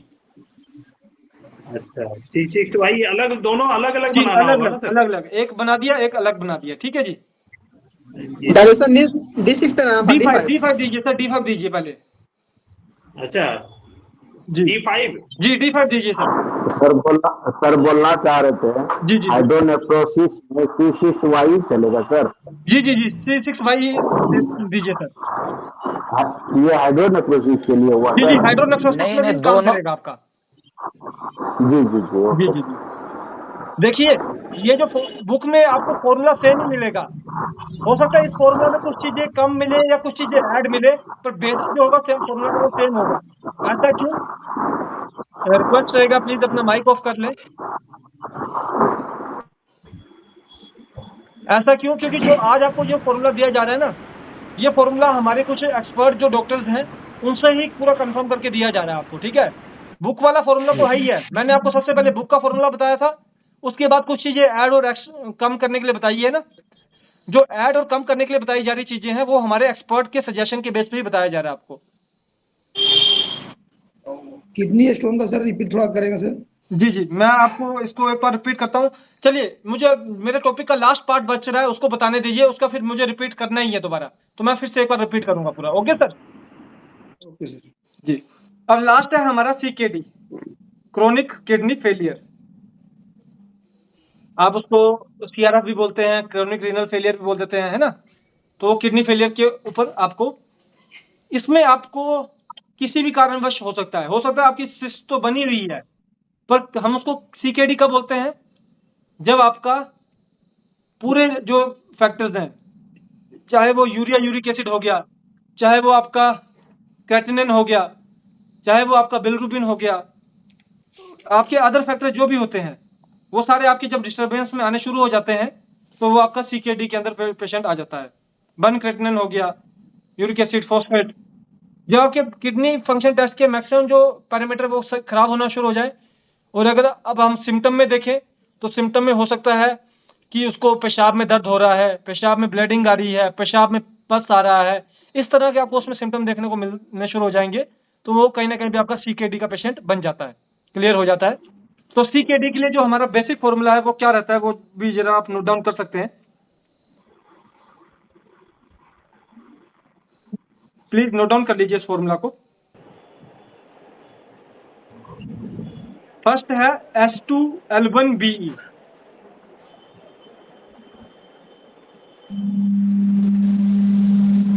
S2L1BE।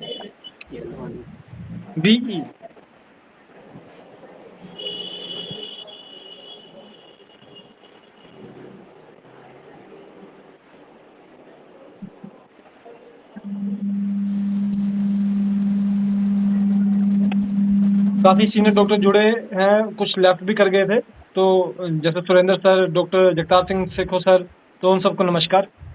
सेशन चल रहा है और इस चीज को हम कंटिन्यू करेंगे।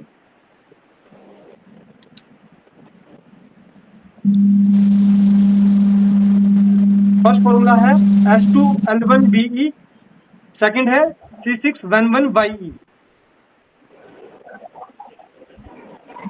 अब इसमें थोड़ा सा हमने कॉम्प्लेक्स कर दिया है, जैसे कि सर रिपीट कीजिए। C6N1YE।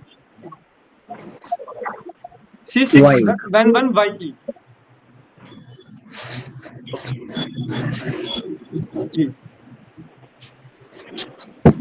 एक चीज मैंने आपको पहले बताया था कि आपको BE-GE को भी करना है, RE-YE को भी अल्टरनेटिव में रोटेशन में लेते रहना है, ठीक है? इसमें थोड़ा सा कॉम्प्लेक्स बन चुका है क्योंकि इसमें BE और YE को हम यूज कर रहे हैं, पर अगर किसी कारणवश आपको लगता है कि वो रिस्पॉन्स नहीं आ रहा है, तो इलेक्ट्रिसिटी में आप उस समय BE की जगह RE कर सकते हैं और YE की जगह GE भी कर सकते हैं। इस तरह से भी आप उसमें रोटेशन कर सकते हैं, ठीक है सर? फिर से बोलिएगा सर। S2L1BE, C6N1YE। इसको चेंज कैसे करेंगे? अब इसमें सर आप जो चेंज करेंगे, इससे पहले आप इलेक्ट्रिसिटी के बेस पे चेंज करें। सर C6N1 उसके बाद क्या सर बोलो? N1 की जगह आप BE की जगह RE कर दीजिए। N1 की जगह? N1 की जगह नहीं, S2L1BE हुआ ना सर। आवाज नहीं आ रहा है। किन्हीं डॉक्टर साहिबान का माइक ऑन है, कृपया करके माइक ऑफ कर ले। जी सर बोलिए आप।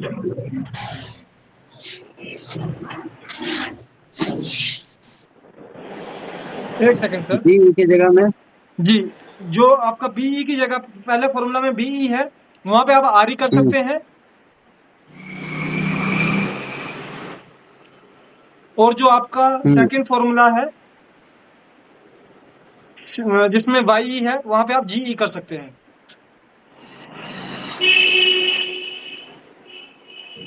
यहाँ पे सर S2L1 का रोल क्यों है यहाँ पे?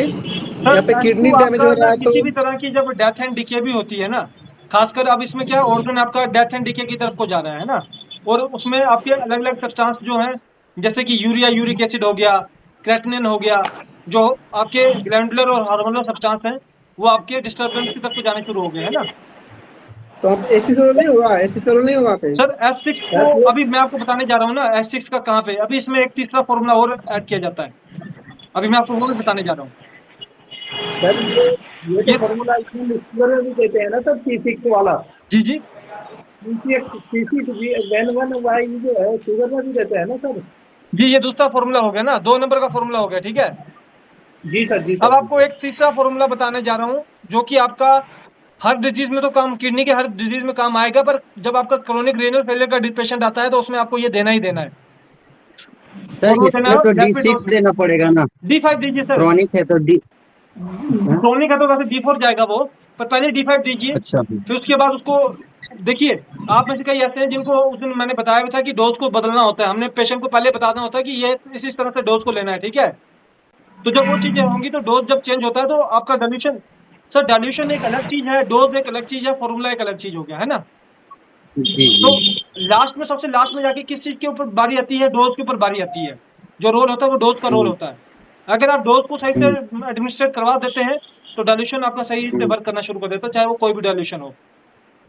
तो जो लास्ट फॉर्मूला है वो है हमारा S6 और C17।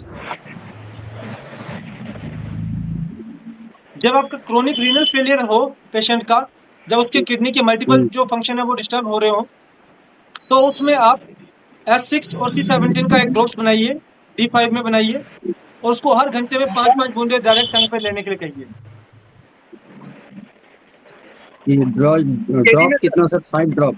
जी 5 ड्रॉप एवरी हेलो, ये CKD में सर। जी जी, क्रोनिक किडनी डिजीज में आपको इसको करना ही है।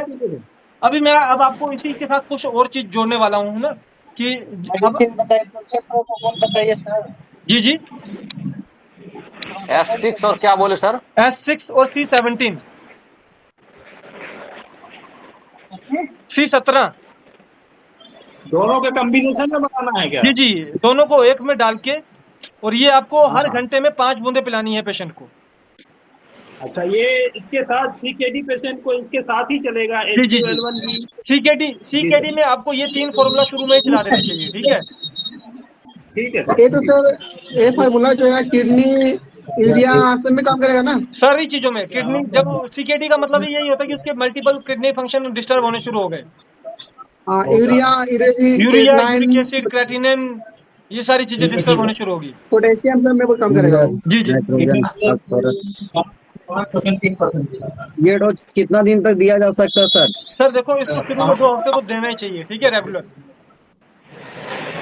जी शुरू में 2 हफ्ते के लिए रेगुलर देना ही चाहिए। आवाज नहीं आ रहा है सर डायलिसिस में भी यही चलेगा? जी जी जी, सर नहीं कितना दिन तक देने के बाद डिफरेंस मिलेगा सर? सर जब पेशेंट के ना जो सिम्टम है ना वो आपके 30 to 40% डाउन हो जाए तो इसको बंद करवा देना है, ठीक है हमने। ठीक ठीक। तो ये था हमारे आज के दिन का जो डिजीज के फॉर्मूलाज। अब मैं आपको इसी में कुछ और चीजें ऐड करवाने जा रहा हूँ। रिक्वेस्ट रहेगी कि अपने अपने माइक ऑफ कर लें प्लीज एक बार।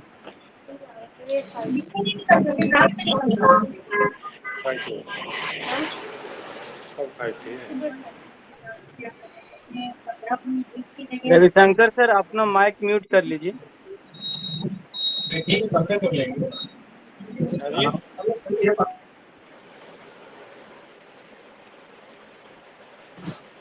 रिस्पेक्टेड सर प्लीज अपना अपना माइक ऑफ कर लीजिए।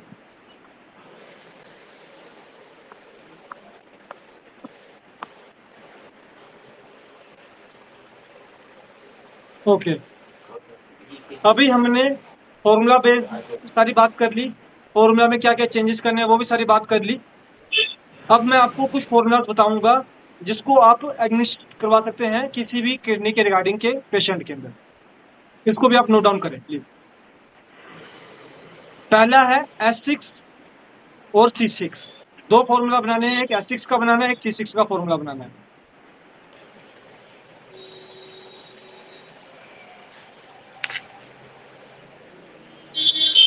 हाँ सर, S6 अलग और C6 अलग अलग। जी बिल्कुल।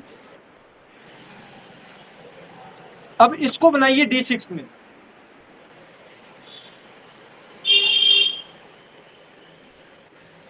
S6 और C6 इन दोनों को बनाइए D6 में। सीकेडी के लिए है ना सर ये भी? हर पेशेंट, किडनी का कोई भी पेशेंट आता है आपके पास ना, अब मैं आपको बता रहा हूँ ट्रायल एंड एरर। मैंने आपको फॉर्मूला तो बता दिया एक, ठीक है, कि ये फॉर्मूला देने हैं। अब मान लीजिए आपके पास पेशेंट आया, आपने आइडिया तो निकाल लिया कि किडनी का पेशेंट है, पर आपको तो मालूम नहीं है कि सीकेडी का पेशेंट है, या फिर ये आपका स्टोन का पेशेंट है, या ये आपका सिस्ट का पेशेंट है। नहीं मालूम चला ना अभी तक।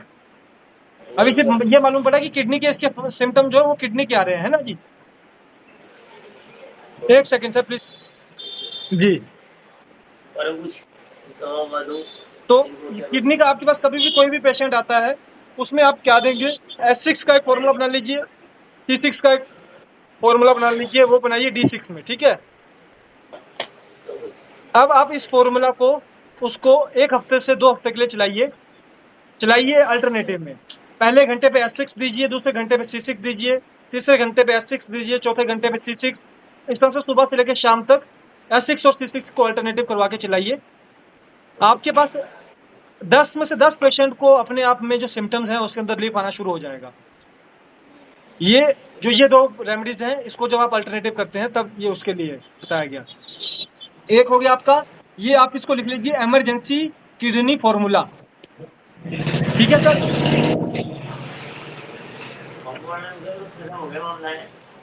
अब मैं आपको बताऊंगा हॉट कंप्रेस।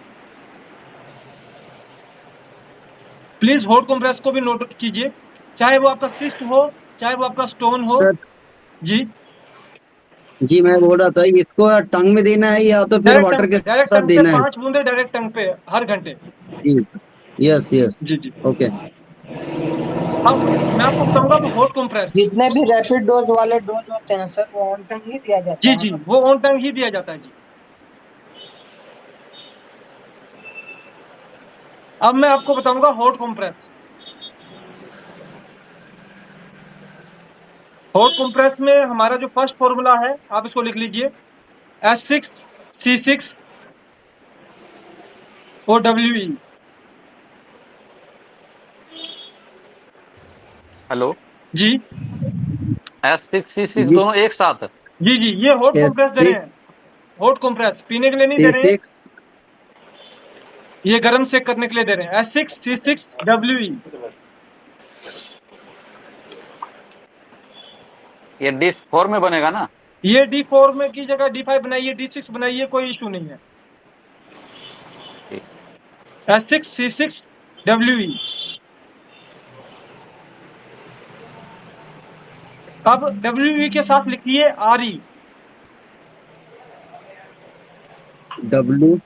WE के साथ लिखिए RE। दूसरा में S6 C6 WE लिख लिया। अब WE के आगे लिख लीजिए RE, रेड इलेक्ट्रिसिटी। इसी में? जी जी जी, इसमें नहीं। अब आपने इसको देना कैसे, पहले 2 हफ्ते के लिए आपने उसको हॉट कंप्रेस दिया S6 C6 WE का, फिर अगले हफ्ते किसका दिया S6 C6 RE का, फिर उससे अगले हफ्ते दिया आपने S6 C6 WE का। इस तरह से WE और RE को बदल के आप जब देंगे तो आपके हॉट कंप्रेस का एक अच्छा प्रभाव देखने को मिलेगा। ये एक हमारी जनरल ऑब्जर्वेशन है। से अधिकतर किडनी पे ज्यादा काम करेगा जी, आरी वाला जो फॉर्मूला है किडनी पे ज्यादा काम करेगा वो। जी, किडनी स्टोन RE और WE दोनों का, किडनी स्टोन, किडनी सिस्ट, इन दोनों के अंदर आपको एक अच्छा मिलेगा। और उसके साथ जब यूरिन रिटेंशन हो रहा है या एक्सेस ऑफ यूरिन आ रहा है तो उसके ऊपर भी आप ये दे सकते हैं। नेफ्रोसिस और हाइड्रोनेफ्रोसिस पे भी ये दे सकते हैं। सर अगर सीकेडी का पेशेंट है और उसके लंग्स में पानी भर रहा है तब क्या करना है? मैम, मैंने तभी अभी आपको बताया कि सीकेडी में हम पहले हॉट कंप्रेस नहीं देंगे, ठीक है। अच्छा, अब शुरुआती में आप देखेंगे मैंने आपको उसमें एक P3 भी लिखवाया है, राइट जी। जब शुरू में मैंने आपको रेमेडीज लिखवाई थी तो उसमें P3 भी लिखवाया गया है ना। ये क्यों लिखवाया गया? जब आपके पास किडनी का पेशेंट आ रहा है और उसका हल्का सा भी आपको रेस्पिरेटरी ट्रैक के ऊपर इशू दिख रहा है तो वहां पे आप S6 के साथ P3 को ऐड करके S6 P3 और C13 को ऐड करके दे दीजिए उसको रैपिड डोज।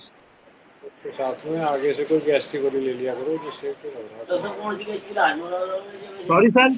सॉरी सर एक बार फिर तो दो P3 क्यों लिखवाया गया था? P3 इसलिए लिखवाया गया था क्योंकि कई बार आप जब देखेंगे किडनी का जब आपके पास पेशेंट आता है ना, चाहे किडनी का हो, चाहे लीवर का हो, चाहे जो मर्जी आपका हो पेशेंट, उसमें आपको जो पेशेंट होता है उसके अंदर आपको कहीं ना कहीं पे रेस्पिरेटरी ट्रैक के सिम्टम भी देखने को मिलते हैं। पेशेंट बोलता है अक्सर आके कि सर मुझे खांसी भी होती है बार बार, छींकें आती हैं बार बार, है ना, पर वो पेशेंट किडनी का है आपका। तो उसमें आपने क्या किया, S6 P3 C17 ये अलग से देंगे सर। हमने पहले S6 और C17 का अल्टरनेटिव डोज बना के दिया है ना। ये वाली सर अभी भी ना किसी की आवाज आ रही है सर बहुत ज्यादा।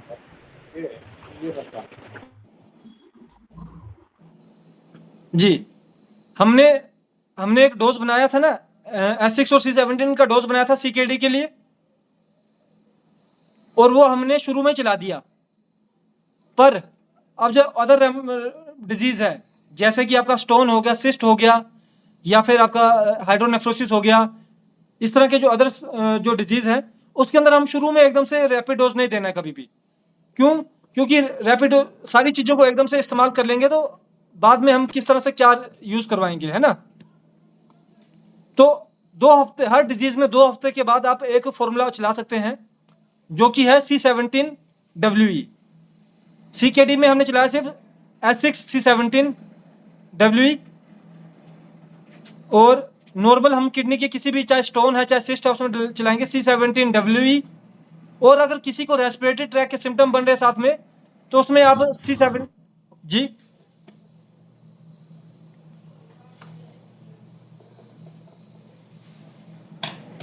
तो अगर आपको कोई भी किडनी के सिम्टम बन रहे हैं, किडनी के जो भी डिजीज है, उसमें सिर्फ क्रोनिक किडनी फेलियर को छोड़ के, क्रोनिक किडनी फेलियर में आप पहली बार में चला दीजिए जो आपके जो रैपिड डोज है S6 C17, वो पहली बार में चला दीजिए। और अदर किडनी के डिजीज हैं जैसे कि स्टोन हो गया, सिस्ट हो गया, उसमें मिनिमम 2 वीक्स से लेके 1 मंथ का गैप लेने के बाद रैपिड डोज को स्टार्ट कीजिए, जो कि रैपिड डोज है आपका C17WE। और अगर किसी पेशेंट में रेस्पिरेटरी ट्रैक के भी आपको सिम्टम देखने को मिल रहे हैं, उसको खांसी होती है, छींकें आती हैं, जबकि वो पेशेंट में किडनी की डिजीज चल रही है, तो उसमें आप P3 को भी साथ में ऐड कर दीजिए, P3 C13WE कर दिया। ठीक है, कोई कंफ्यूजन?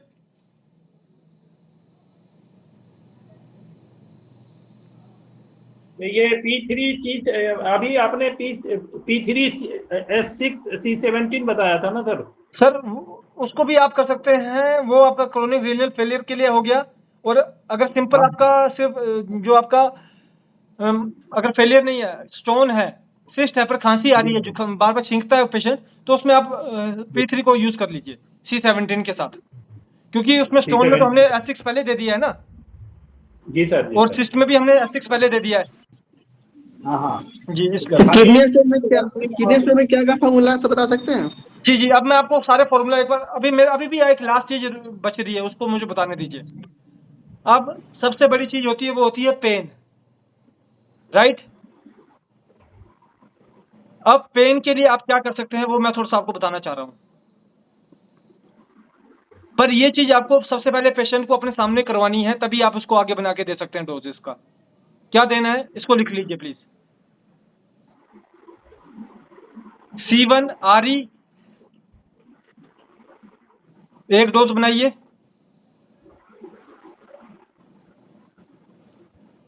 और WE का एक डोज बना दीजिए। ये बनाइए। RE और WE का अलग। जी, RE और WE का एक, 2 अल्टरनेटिव डोज बनाऊंगा सर। जी अभी अल्टरनेटिव नहीं, अल्टरनेटिव में मत जाइए, अभी मेरे को आपको इसको इस्तेमाल करने का तरीका भी बताना है। पर आपने 2 डोज बना लिए, एक C1RE और एक WE, ठीक है सर। ठीक है। अब आप इसको, आपने कभी भी पेशेंट को ये खुद से बना के ऐसे नहीं देना है। पहली बार जब पेशेंट आपके पास आया है और उसको अगर दर्द हो रही है, तो आपको ये एडमिनिस्टर करवाना है। कैसे करवाना है, जब 5-10 पेशेंट के ऊपर आपको मालूम पड़ जाएगा ना, इसके ऊपर एक आपका बिलीफ बन जाएगा इस फॉर्मूला के ऊपर, तब आप इसको बना के भी दे सकते हैं कि इन फ्यूचर अगर आपको दर्द हो तो आप इसको लेना है, ठीक है। पर अब इसको देना कैसे है, सबसे बड़ी बात है, आप ये जो 2 फॉर्मूला है, इसको आप पहले से ही अपने क्लिनिक में बना के रख लीजिए, बेशक आज ही बना के रख लीजिए। कोई भी दर्द का पेशेंट आएगा, उसको आपको ये फॉर्मूला देना है, किसी भी तरह का दर्द हो, चाहे सर का दर्द हो, चाहे शरीर का दर्द हो, जहां मर्जी का दर्द हो, ये 2 फॉर्मूला बना के रख लीजिए। C1 RE अलग और W अलग है जी। अब इसको देना कैसे दोनों है? एक ही में। C1 RE हो गया D5 में जी सर, और D6 C1 W ये दोनों D6 में बनाएंगे ये। D6 में। हाँ, C1 RE और W ये अलग। सिर्फ W ही खाली सर, जी, उसमें C1 नहीं W कटना है। जी, W। ये ओरल डोज देना है ना सर? जी, अब मैं आपको वही बता रहा हूँ कि इसको देना कैसे है आपको। यहाँ तक क्लियर है सर सबको? D6 एक मिनट सर, D6 में बनाएंगे ना? जी, D6 में बनाएंगे जी, बिल्कुल जी, दोनों ठीक। यहाँ तक क्लियर हो गया अभी सबको? जी जी ठीक है। अब इसको देने का तरीका, आपने पहले जो C1 RE है उसकी 5 बूंदे सीधे उसकी जीभ पे डाल देनी है पेशेंट के, ठीक है? अच्छा। और विद इन 5 मिनट आपने उसके जीभ पे 3 बूंदे WE की डालनी है।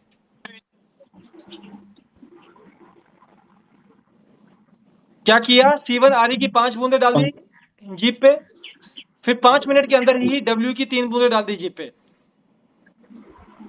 फिर 10 मिनट का टाइम लेना है हमने, फिर C1 RE की 5 बूंदे डालनी और 5 मिनट के अंदर W की 3 बूंदे।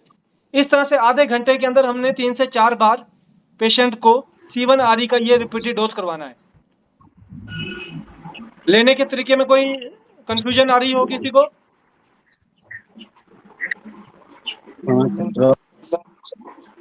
जी बोलिए।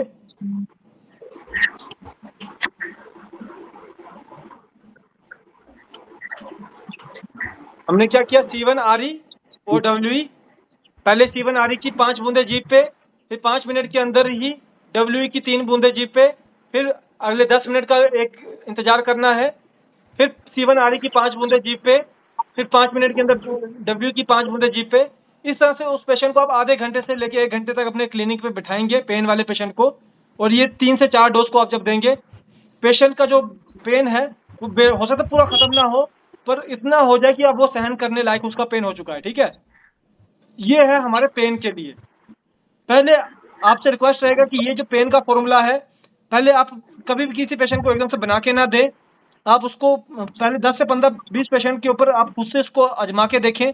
जब आपका पूरा इसके ऊपर हाथ बैठ जाए और बिलीफ बन जाए कि इससे इस तरह से रिजल्ट मिल रहा है, तो आपने पेशेंट को ये फॉर्मूला बना के दे देना है। 5-5 ml के 2 ड्रॉपर में बना के दे दीजिए बेशक आप उसको, और उससे बोलिए कि ये लेना तभी है जब उसको दर्द हो, और लेना सिर्फ आधे से 1 घंटे के लिए ही है। जैसे दर्द थोड़ा कम हो जाए तो उसको लेना बंद कर दे। क्या इतनी बात क्लियर है? जी जी। तो सर इसको D6 बनाना है ना? D6 बनाना जी, बिल्कुल D6 बनाना है सर। अब इसी के साथ मैं अपने जो फॉर्मूलाज है उसको मैं एक बार रिपीट करना स्टार्ट करूंगा।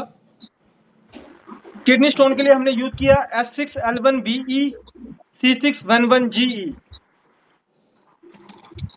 S6L1BE C611GE। और अगर किसी कारणवश रिजल्ट नहीं आ रहा है तो L1 की जगह A2 कर देंगे, वेन1 की जगह L1 की जगह A2 कर देंगे, एक बार फिर से रिपीट करेंगे।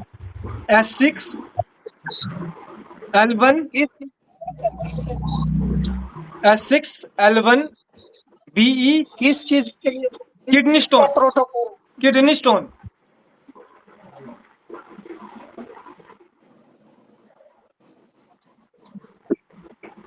C611GE। ठीक है। अब अगर किसी कारणवश रिजल्ट नहीं आया तो L1 की जगह A2 कर देंगे,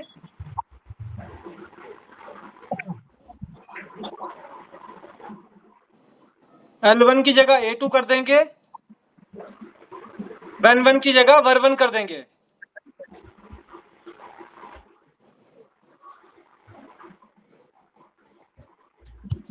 क्लियर हो गया इतना? D5 में सर? D5 बिल्कुल D5 सर। Okay sir. और लास्ट चीज यहाँ पे सर, यहाँ पे क्वेश्चन थोड़ा सा है। जी जी। अगर स्टोन का साइज 10 mm से ऊपर रहता है, जी जी, ठीक है, तो उसको जैसे S6L1B जो है उसको देना कैसे है? डायरेक्ट ऑन टंग देना है कि विथ वाटर देना है उसको? सर पहली बार जो हमने डोज देनी है ना 2 हफ्ते के लिए, वो पानी के साथ ही देनी है, ठीक है? चलिए अभी कितना इस पानी लेक्चर के एंड पे मैं ना आपको डोज लेने का जो पहली बार का तरीका है वो भी एक बार बताऊंगा, ठीक है सर? किडनी स्टोन में ज्यादा पानी की मात्रा जरूरी है। जी, पानी की मात्रा जरूरी है। और अभी मैं आपको ना थोड़ा सा डोज, देखिए आप बात कर रहे हैं डोजोलॉजी की, ठीक है ना? तो डोजोलॉजी सिर्फ एक तरह की नहीं होती, डोजोलॉजी में थोड़ा डिफरेंस होता है, वो अभी मैं आपको पूरा बताऊंगा, ठीक है सर? हालांकि ये चीज हमने अपने पुराने लेक्चर में क्लियर की डिस्कस की है, पर मैं फिर भी एक बार अभी आज फिर से एक बार उस चीज को जरूर डिस्कस करूंगा सर। तो पहला फॉर्मूला हो गया हमारे लिए ये।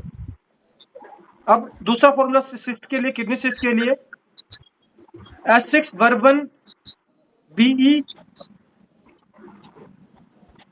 S6-Ver1 BE C6-Ven1 GE। S6-Ver1 BE before meal, खाने से पहले, C6-Ven1 GE आफ्टर मील, खाने के बाद। क्लियर है? इतना फॉर्मूला समझ आ गया? अब अगर मान लीजिए किसी कारणवश रिजल्ट नहीं आया तो जो S6-Ver1 है, Ver1 की जगह कर देंगे A2। क्या करेंगे? A2। Ver1 की जगह A2 जी। और Ven1 की जगह कर देंगे L1। जी। ये था हमारा किडनी सिस्ट का फॉर्मूला। और उसके बाद हमारा नेफ्रोसिस एंड हाइड्रोनेफ्रोसिस के लिए S2WE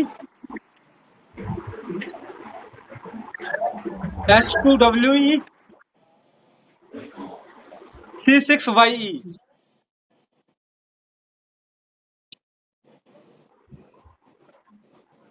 नेफ्रोसिस, ये नेफ्रोटाइटिस और हाइड्रोनेफ्रोसिस दोनों के लिए सेम है। यस। शुरू अभी हमें पता क्या, थोड़ा बुक में आपको इसी फॉर्मूला के एडवांस में मिलेगा, ठीक है?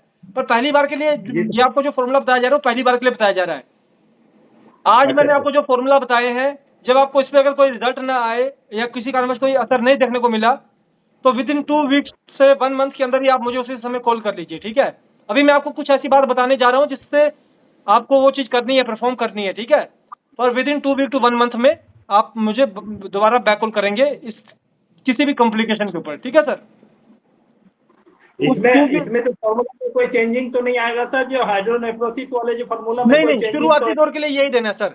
एक्चुअली देखिए, इसमें क्या होता है, आपका हाइड्रोनेफ्रोसिस में कहीं ना कहीं पे आपका यूरेटर और जो ब्लैडर होता है उसके बेस के ऊपर डिजीज चली जाती है, ठीक है? जिससे आपकी यूरिन रिटेंशन या एक्सेस ऑफ यूरिन हो जाता है। जी। तो इसलिए इसमें फॉर्मूला जो है वो सेम ही लगेगा सर शुरू के लिए। ठीक है। बाद में आपको बताया गया जैसे C17 यूज करना है आपने, WE है ना? जी सर। तो अब सर ये वाला रिपीट कर देंगे प्लीज, ये वाला जो फॉर्मूला बोला आपने, ये रिपीट कर देंगे प्लीज। जी, S2WE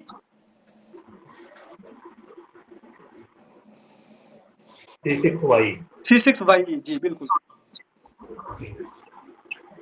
अब लास्ट था हमारा किडनी फेलियर, उसमें है पहला है S2L1BE। जी सर, CKD के लिए सर। जी CKD के लिए हाँ। C6Ven1YE।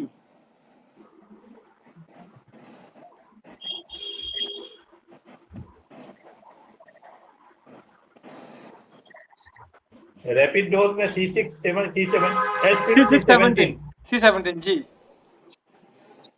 जी sir. C17 rapid dose. Chronic failure में पहले दिन से रैपिड डोज स्टार्ट कर दीजिए। किडनी स्टोन या सिस्ट में कम से कम 2 हफ्ते का वेट कीजिए, उसके बाद रैपिड डोज को स्टार्ट करवाइए। जो किडनी स्टोन का जो रैपिड और सिस्ट का जो रैपिड डोज है वो है C17WE। जी सर, C17WE जी।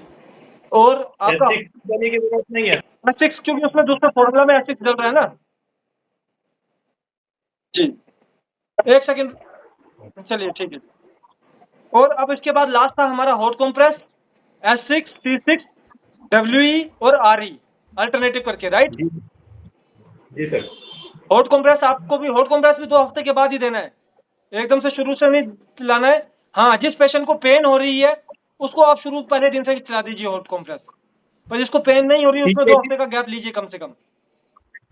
सीकेडी में जो हॉट कंप्रेस सीकेडी में नहीं चलाना है। सीकेडी में इसका बेशक एक्सटर्नल मसाज करवा दीजिए। अच्छा, एक्सटर्नल मसाज करवा देता। अब अगर आप सबकी इजाजत हो तो मैं थोड़ा सा इसमें पेटेंट को भी जोड़ना चाहूंगा। फॉर्मूला आपको ये देना है, पर इसके साथ आप पेटेंट क्या क्या दे सकते हैं उसको भी लिख लीजिए please. R1 number tablet, R11 number tablet, R21 number tablet. किसमें सर? किसी भी किडनी की किसी भी, इन सारों डिजीज के रिगार्डिंग है। पेटेंट का कोई भी ऐसा दिक्कत की बात नहीं है। R1 जी सर, R11, R21। ठीक है सर। और अगर किसी को पेट की दिक्कत आ रही है तो R8 भी ऐड करवा सकते हैं, ठीक है। गैस्ट्रिक वगैरह कॉन्स्टिपेशन वगैरह बनती है तो R1 में भी तो थोड़ा डाइजेशन के लिए दिया जाता है ना सर? डाइजेशन के लिए दिया जाता है, पर R8 जो है वो प्योरली जीआईटी का प्रोडक्ट है, वो आपका एकदम से उसमें रिलीफ करेगा। R1 हो सकता है 2-3 दिन लेके रिलीफ करे, है ना, पर R8 एकदम से रिलीफ कर देगा उसको। अच्छा, तो ये टैबलेट होगी। अब इसके साथ मैं आपको सिरप बताऊंगा। ड्रॉप्स अभी मैं कोई भी शेयर नहीं करूंगा।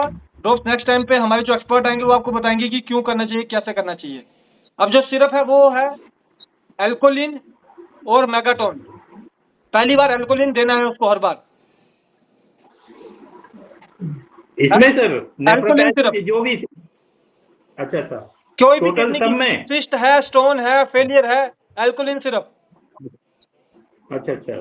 और अगर कमजोरी भी बन रही है साथ में बहुत पेशेंट को, या दर्दें होती हैं या थकावट होती है, तो मेगाटोन सिरप भी दे दीजिए सुबह शाम के लिए।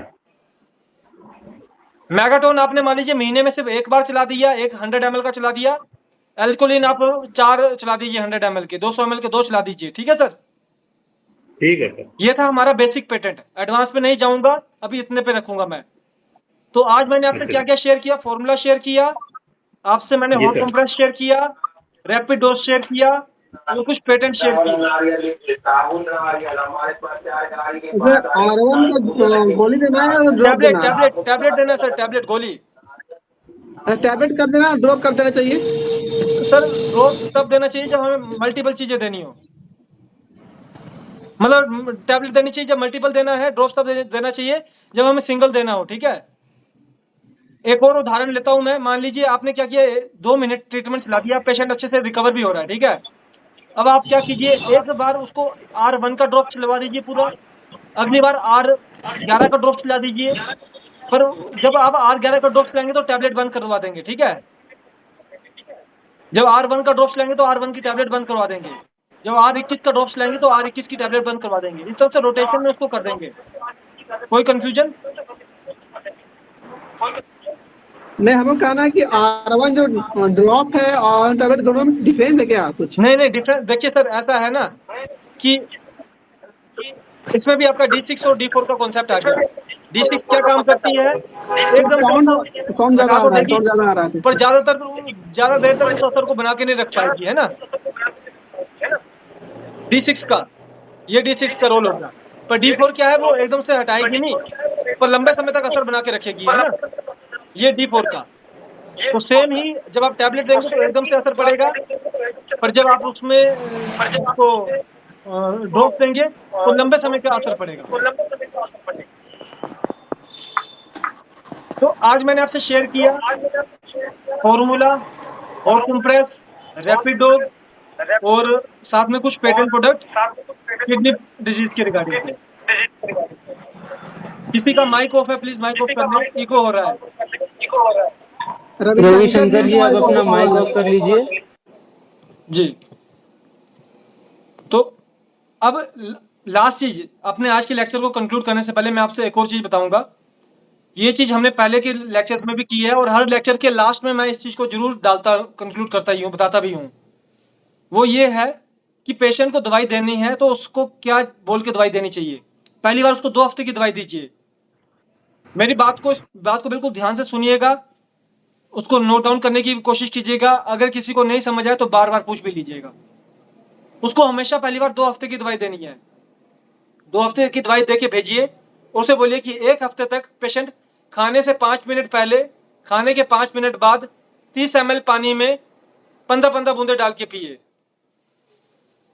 और उसके बाद अगर उससे किसी कारणवश रिजल्ट नहीं आता है 1 हफ्ते में, तो वो अगले 3 दिन के लिए खाने से आधा घंटा पहले, खाना के आधा घंटा बाद 1 गिलास पानी में, मतलब कम से कम 150 से 200 ml पानी में 15 बूंदे डाल के पिए 3 दिन के लिए।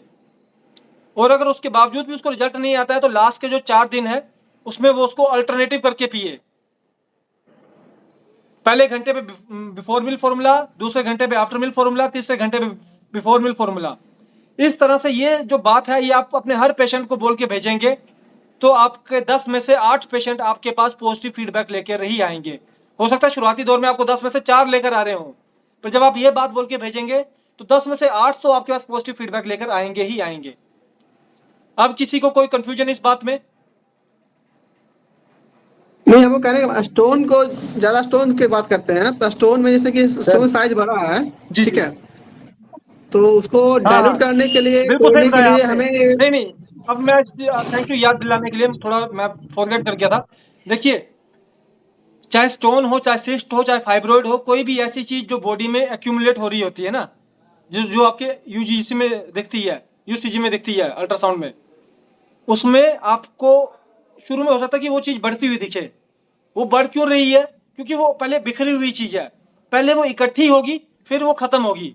तो आपको ये बात भी अपने पेशेंट को पहले बतानी है कि पहले इस स्टोन को इकट्ठा किया जाएगा शरीर के अंदर, क्योंकि बोला अब इसमें लिखा मल्टीपल, ठीक है, तो पहले इसको इकट्ठा किया जाएगा। जब इकट्ठा करेंगे तो थोड़ा सा साइज बढ़ेगा, पर उसके बाद ये गलना शुरू हो जाएगा, 6 महीने के अंदर खत्म हो जाएगी। इस तरह से आप अपने पेशेंट को बताएंगे, क्योंकि आपको 10 में से 4 से 6-7 पेशेंट के अंदर देखने को मिल सकता है कि वो चीज पहले बढ़ रही है, ठीक है, तो बढ़ रही है, वो हमारे लिए नेगेटिव पॉइंट नहीं है। इलेक्ट्रोपैथी में जब कोई चीज बढ़ रही होती है तो वो नेगेटिव पॉइंट नहीं है, वो पॉजिटिव पॉइंट होता है। वो क्यों? क्योंकि दवाई ने अपने शरीर में उस चीज को इकट्ठा करने का काम शुरू कर दिया है। पहले वो उसको इकट्ठा करेगी, उसके बाद उसको वो खत्म करेगी। अब अलग अलग को पकड़ के खत्म करना थोड़ा मुश्किल हो जाता है, तो इसलिए पहले उसको इकट्ठा कर देती है, उसके बाद उसको खत्म करना स्टार्ट कर देती है। ये एक हमारी जनरल ऑब्जर्वेशन है हमारी प्रैक्टिस के अंदर। हमारा कोई भी एक्सपर्ट आपको मिलेगा वो आपको ये बात बताएगा। कोई और कंफ्यूजन इस बात के ऊपर सर आपको? हमको कहना है ना कि स्टोन है तो उसको डाइल्यूट, दवाई जो दे रहे हैं हम लोग AC-L1B, C7-1G या कुछ भी दे रहे हैं, उसको देना कैसे है और सिरप कैसे देना? मैंने आपको 3 तरह की तरीके बताए ना देने के लिए, अभी भी 2 हफ्ते में 3 तरीके बताए ना मैंने। खाने से 5 मिनट पहले 5 मिनट बाद 30 ml पानी, दूसरा आधा घंटा पहले आधा घंटा बाद 200 ml पानी में 15 बूंदे, तीसरा अल्टरनेटिव डोज, पहले घंटे में 5 बूंदे डायरेक्ट जी पे बिफोर मिल्क की, दूसरे घंटे में 5 बूंदे आफ्टर मिल्क की डायरेक्ट जी पे। 3 तरह के डोज बता दिए मैंने आपको। जैसे पेन हो रहा है, अगर स्टोन में पेन हो रहा है, फर्स्ट टाइम आता है तो पेन ज्यादा होता है, पेन के लिए मैंने आपको फॉर्मूला बताया ना। हाँ वो ठीक है, जैसे कि पेन के लिए, लेकिन उसमें यहाँ पे हम लोग किडनी की पेन हो रहा है, उसको क्या करें? सर अभी थोड़ा कंफ्यूज नहीं होते हैं। मैंने आपको पहले 3 चीजें बता दी। मैं आपको पहले डोज को खत्म कर देता हूँ, ठीक है, फिर आपके पेन वाले मुझे रिमाइंड करवा दीजिएगा, मैं आपको पेन को भी क्लियर करूंगा। 3 तरह के डोज बता दिए। किसी को इस बात में कोई कंफ्यूजन हो रही हो किसी डॉक्टर को?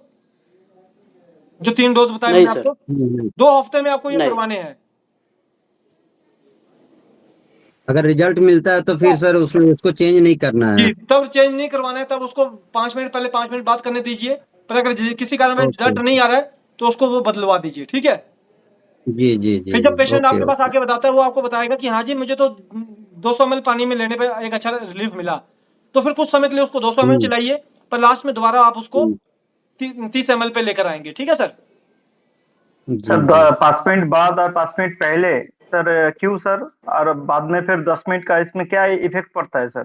सर देखो 5 मिनट और 10 मिनट का खाने से, हाँ जी। अच्छा, आपको मालूम है कि जो हमारे जो प्रोसेस ऑफ डाइजेशन होता है वो जब हमारे को भूख लगने शुरू होती है उससे आधा घंटा पहले वो प्रोसेस ऑफ डाइजेशन जो होता है वो स्टार्ट हो जाता है ना।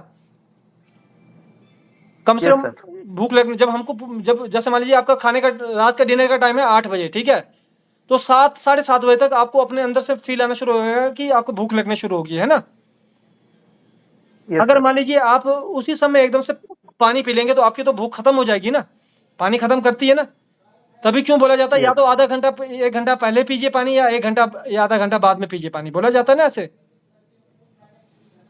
पर इसलिए अगर आप उसको 5 मिनट पहले 30 अब क्या हुआ कि अगर आप 30 ml पानी का मतलब इतना सा पानी हुआ तो उसका तो आपकी भूख पे कोई खास असर नहीं पड़ेगा ना। सर 30 ml लगभग आधा कप पानी होगा। आधा कप से आधा भी कप कम हो पानी- जाता है सर, आधा कप से भी कम हो आधा जाता कप है पानी। जी जी आधा कप में भी 60 ml पानी आ जाता है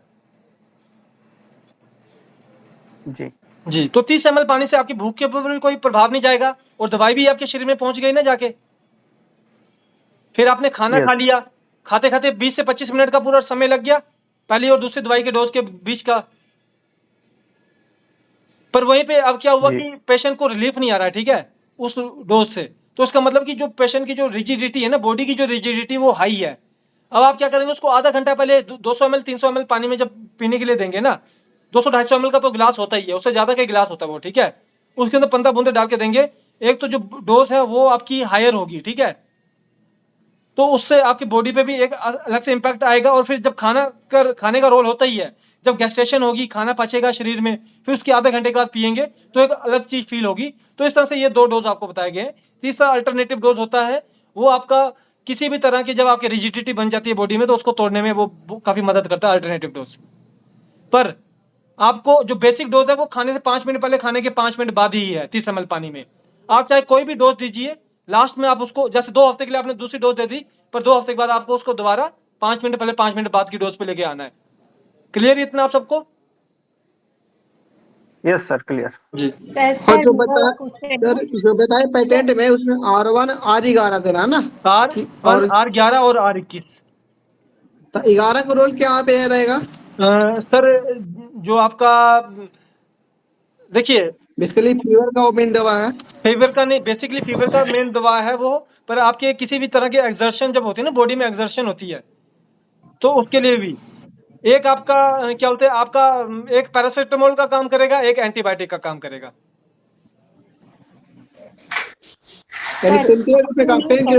R1 का जो रोल है वो आपका क्या बोलते हैं, एंटीबायोटिक का रोल है, और R11 का थोड़ा पैरासिटामोल टाइप रोल है। सर मेरा एक जी मैम, जी प्लीज बोलिए। यदि आपने अभी थोड़ी देर पहले बताया था कि वो बॉडी में सब एक्यूमुलेट करता है, तो हो सकता है कि सिम्टम्स हमारे रिपोर्ट से जो हाई मतलब ज्यादा आए, बढ़ के आए। तो क्या क्रेटिनाइन में भी अगर मतलब मान लीजिए उसका 3 या 4 है, तो क्या वो बढ़ के क्रेटिनाइन आएगा? हो तो हम सकता उसको है। पॉजिटिव माने? जी, पर देखिए अब उसमें हमने एक चीज का उसको टैली करने का हमारा एक सबसे बड़ी जो तरीका होता है वो ये होता है सिम्टम। क्योंकि पेशेंट जब आपके पास आया उसके सिम्टम तो बने होते हैं ना कुछ ना कुछ। अब क्या हुआ कि 2 महीने 3 महीने की दवाई चली, उसका क्रेटिनिन नहीं कम आ रहा है, पर उसके सिम्टम सारे नॉर्मल हो चुके हैं। अच्छा जी। अब ऐसा तो है नहीं कि क्रेटिनिन जो है वो कोई अनवांटेड चीज है बॉडी में, है ना, उसकी एक रेशो में तो जरूरत होती है ना। तो उस जिस दौरान क्रेटिनिन हाई है पर सिम्टम नहीं आ रहे हैं, इसका मतलब कि क्रेटिनिन आपकी बॉडी को रेगुलेट करने में मदद कर रहा है। कुछ समय के अंदर वो जो सिम्टम है वो खत्म हो जाता है। अच्छा जी। जी जी जी। ठीक। तो दवाई वही कंटिन्यू करनी है, चेंज जी नहीं जी बिल्कुल करनी है। बिल्कुल बिल्कुल बिल्कुल। Okay, thank you sir. यहाँ पे एक डाउट और है कि कहीं बताया कि आरी यूज करना, कहीं YG यूज करना है। जी जी। तो आरी का यूज कब करना सर? और जी का यूज कब करना? जब पेशेंट ना खासकर जब थोड़ा लो हो जाए ना, जब उसकी कंडीशन थोड़ी सी डाउन है, अपने आप में कमजोरी महसूस करता है, ठीक है, या फिर उसको अपने आप में थकावट महसूस होती है, तो उस समय आप RE/BI का कुछ समय के लिए यूज करवा सकते हैं, तो ज्यादा अच्छा रहता है, ठीक है।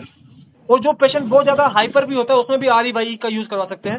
पहली बार में कोशिश कीजिए BE और GE दीजिए, ठीक है, ब्लू और ग्रीन इलेक्ट्रिसिटी दीजिए, पर दूसरी बार में उसको RE और BI कर दीजिए। अगर आपको लगता है कि रिजल्ट नहीं है तो RE/BI कर दीजिए। Sir hello. जी सर। सर कल से D6 में दिए हुए सर, उसको 200 ml पानी में तो ज्यादा डाइल्यूट हो जाएगा सर वो? नहीं, देखिए पता क्या, D6 में सबसे पहली बात है कि D6 हमें दिया हुआ कुछ समय के बाद देना है, ठीक है। एक जो मैं आपको इन जनरल बता रहा हूँ, ठीक है, और सबसे बड़ी बात है इसमें वो डाइल्यूट नहीं हुआ सर, डोज की नेचर बदल गई, ठीक है। आखिर में जाना तो उसने पेट, उसने शरीर में ही जाना ना, डोज ने असर तो उसने उसी तरह से करना है। हम उसको जब D4 को अगर हम ज्यादा पानी में और आधा घंटा पहले दे रहे हैं तो उसमें तो उसकी डोज को, नेचर को चेंज करने के लिए दे रहे हैं ना, ताकि उसके प्रभाव थोड़ा ज्यादा हो जाए, है ना। तो इसलिए उसका कोई दिक्कत नहीं आपको आएगी, कभी देखने को मिलेगी। अच्छा सर, D6 में भी सर डाइल्यूट करके 200 पानी में दे सकते हैं? दे सकते हैं सर। ओके। एक डॉट और क्वेश्चन लगता है, एक डॉट और तो मेरा जी है। सर प्लीज प्लीज पूछिए। अगर स्टोन राइट साइड में है जी जी तो क्या करना, लेफ्ट साइड में तो क्या करना है, या दोनों में क्या करेंगे? सेम रहेगा सर। नहीं, कहीं होता है कि एक राइट साइड में तो S2 काम करता है, लेफ्ट साइड में S1 काम करता है। सिर्फ हॉट कंप्रेस को आप रखिएगा, बाकी चीजें सेम होंगी। हेलो सर सीकेडी में D4 में देना होगा ना जी? सीकेडी में अच्छा D4 में देना पड़ेगा ना सर पहले D5 में दीजिए ना। देखिए क्यों आपको D5 में देने के लिए क्यों बोला जा रहा है, क्योंकि जब आप D5 में देंगे ना तो कोई भी हाइपर सिम्टम नहीं बनेगा कभी भी, ठीक है? जी जी ओके। इसलिए आप पहली बार Okay, D5 में thank you. दीजिए। और सबसे बड़ी बात है, जब आप 100% को D5 में देंगे, 10% को D5 में देंगे, तो उसमें 4 तो आपके D5 में चलते चलते पूरे सही हो जाएंगे, ठीक है? ये भी चीज देखने वाली चीज है। सर एक बहुत अच्छा रिजल्ट आया सर 3 घंटा पहले सर, जी जी उसको थोड़ा शेयर करना चाह रहे थे सर। जी बोलिए सर। हेलो जी, एक महिला सिपाही मेरे पास आई थी जी उनके 5-6 दिन से सर यूरिन बर्न और इन्फेक्शन बहुत ज़्यादा बता रहे थे। जी बोले सर जब भी जाते हैं, जब भी मतलब 10 मिनट यूरिन करने में लग जा रहा है हमें जी बर्न के बाद। तो हम उनके मेडिसिन सेलेक्ट किए सर A6L1B D5 में जी और C6N1G D5 में सर, C17 D5 में रिपीट होती है सर। जी जी सभी एक खाना खाने से पहले, एक खाना खाने के बाद बोले सर लेने के लिए, और जो C17 D5 में रिपीट ऑन टैंक बोले 5-5 बूंद हर 1 घंटा पर लीजिए और 3 घंटा बाद हमें रिपोर्ट बताइए। जी और अल्कोहलिन दिए हैं सर, बोले 2 चम्मच 3 टाइम पीजिए गुनगुना पानी में। जी जी और R22 नंबर दिए थे 1 कप पानी में 15 बूंद सर। ओके और 3 घंटा बाद फोन किए सर, बहुत अच्छा रिलीफ है, जलन उलन सब खत्म है सर। जी जी जी यही सर इलेक्ट्रोपैथी का एक यही चमत्कार है, खासकर पुराने बीमारी वालों के लिए और नए बीमारी वालों के लिए। हाँ, इसकी अवेयरनेस कम होने की वजह से हम थोड़ा अभी कुछ बहुत बड़ा कामयाबी, मतलब एक बहुत बड़ी चीज हासिल नहीं कर पा रहे हैं, पर भगवान करेंगे बहुत जल्दी हम वो चीजें भी हासिल करना शुरू करेंगे। तो इसी के साथ किसी डॉक्टर का और कोई क्वेश्चन पूछ रहे थे? हासिल पता हम कब कर पाएंगे, जब सही नॉलेज मिलेगा तब हम कर पाएंगे हासिल। बिल्कुल बिल्कुल सर। उसके लिए देखिए आपको बताया गया है, नॉलेज नहीं मिल पाएगा तो हासिल नहीं कर पाएंगे हम लोग। प्लीज रिक्वेस्ट है आप तरफ से कि अगले 6 हर डॉक्टर। हेलो जी सर बोलिए प्लीज। सर बोले सीकेडी एक्यूट क्रोनिक डिजीज में जो बोले ना, एक बार रेमेडी तो बोलेंगे सर? जी जी सर सीकेडी के लिए है S2L1BE L1 S2L1BE blue electricity. अच्छा, सेकंड वाला सर? C6N1YE C6N1 वेनेरियो 1 YE जी D6 में ही देंगे तो? जी जी जी D5 में देना सर, D5 में दीजिए पहली बार। अच्छा D5। लास्ट चीज मैं एक और ऐड करवाना चाहूंगा कि एक्सटर्नल अप्लाई के लिए आरी का आप सबको होल स्पाइन और जो अफेक्टेड एरिया है, जब भी किसी को दर्द हो रही है ना तो उसको पूरे स्पाइन के ऊपर और जहां पे उसको दर्द हो रही है वहां पे उसको मसाज करने के लिए दीजिए, ठीक है? और एक चीज और कहाँ पे मसाज करवाना है, उम्मीद करता हूँ आप सारे देख रहे हैं इसको। मैं मेन स्क्रीन पे दिखा देता हूँ एक बार, बड़ी स्क्रीन करके आप इसको देख सकते हैं। यहाँ पे मसाज करवाना है टेम्पल। मैसेज का लिक्विड क्या हुआ, ये डाइल्यूशन बना के किस जगह, जहाँ लोकेशन आरी का पेन के लिए आरी का डाइल्यूशन बना के पूरी स्पाइन पे मसाज करवाना है, माथे पे मसाज करवाना है, जिसको कनपट्टी बोलते हैं वहां पे मसाज करवाना है, टाउनसिल एरिया है यहाँ पे मसाज करवाना है, ठीक है? पूरी स्पाइन पे करवाइए और जहाँ पे उसको दर्द होती है वहां पे मसाज करवाइए। किसी ऑयल में मिला के देना पड़ेगा सर? नहीं सर, ऑयल में मिला के देने की जरूरत नहीं है, सीधे उसको डाइल्यूशन बना के दीजिए। D5 D6 जो भी दे रहे हैं आप, उसी से उसको असर मिलना शुरू हो जाएगा सर। पानी में मिला के वो मसाज करना है या ऐसे ही नहीं करना है नहीं, आपने उसको डाइल्यूशन बना के दे दिया, ठीक है? उसी डाइल्यूशन का वो 5 से 10 बूंदों को लगा के मसाज कर लेगा सर। अच्छा ओके थैंक यू। तो आज मैंने आपको डोजेस, डाइल्यूशन, आपको डोज कैसे देना है उसके रिगार्डिंग इंफॉर्मेशन शेयर की है। उम्मीद करता हूं कि मैं अपनी बात आप तक पहुंचाने में कामयाब हुआ हूंगा। और किसी के कोई भी क्वेश्चन हो तो वो आपके पास हमारा नंबर है, ग्रुप में आपको मालूम है कि कौन आपको मैसेज करते हैं, उसी नंबर पे आप अपने क्वेश्चन को भेजना शुरू करें। जाते जाते लास्ट बात यही बोलूंगा कि जो डॉक्टर सबसे पहले 6 महीने में 30 पेशेंट को हमारे साथ मिलकर चेक करने में कामयाब हो जाएगा, वो डॉक्टर अगले 1 साल के अंदर हमारे एक्सपर्ट के लेवल का पहुंच जाएगा। मिनिमम 10,000 रुपये पर डे की उसकी ओपीडी नहीं बनी तो आप हमें बताइएगा, इस चीज का हमें अपने ऊपर कॉन्फिडेंस है। तो इन्हीं शब्दों के साथ मैं अपने वाणी को विराम दूंगा। बहुत बहुत सुंदर, बहुत धन्यवाद। बहुत बहुत धन्यवाद सर। Thank you sir. धन्यवाद sir. Thank you sir. Sir जी इसकी वीडियो रिकॉर्डिंग मिलेगी? Thank you sir, thank you very much.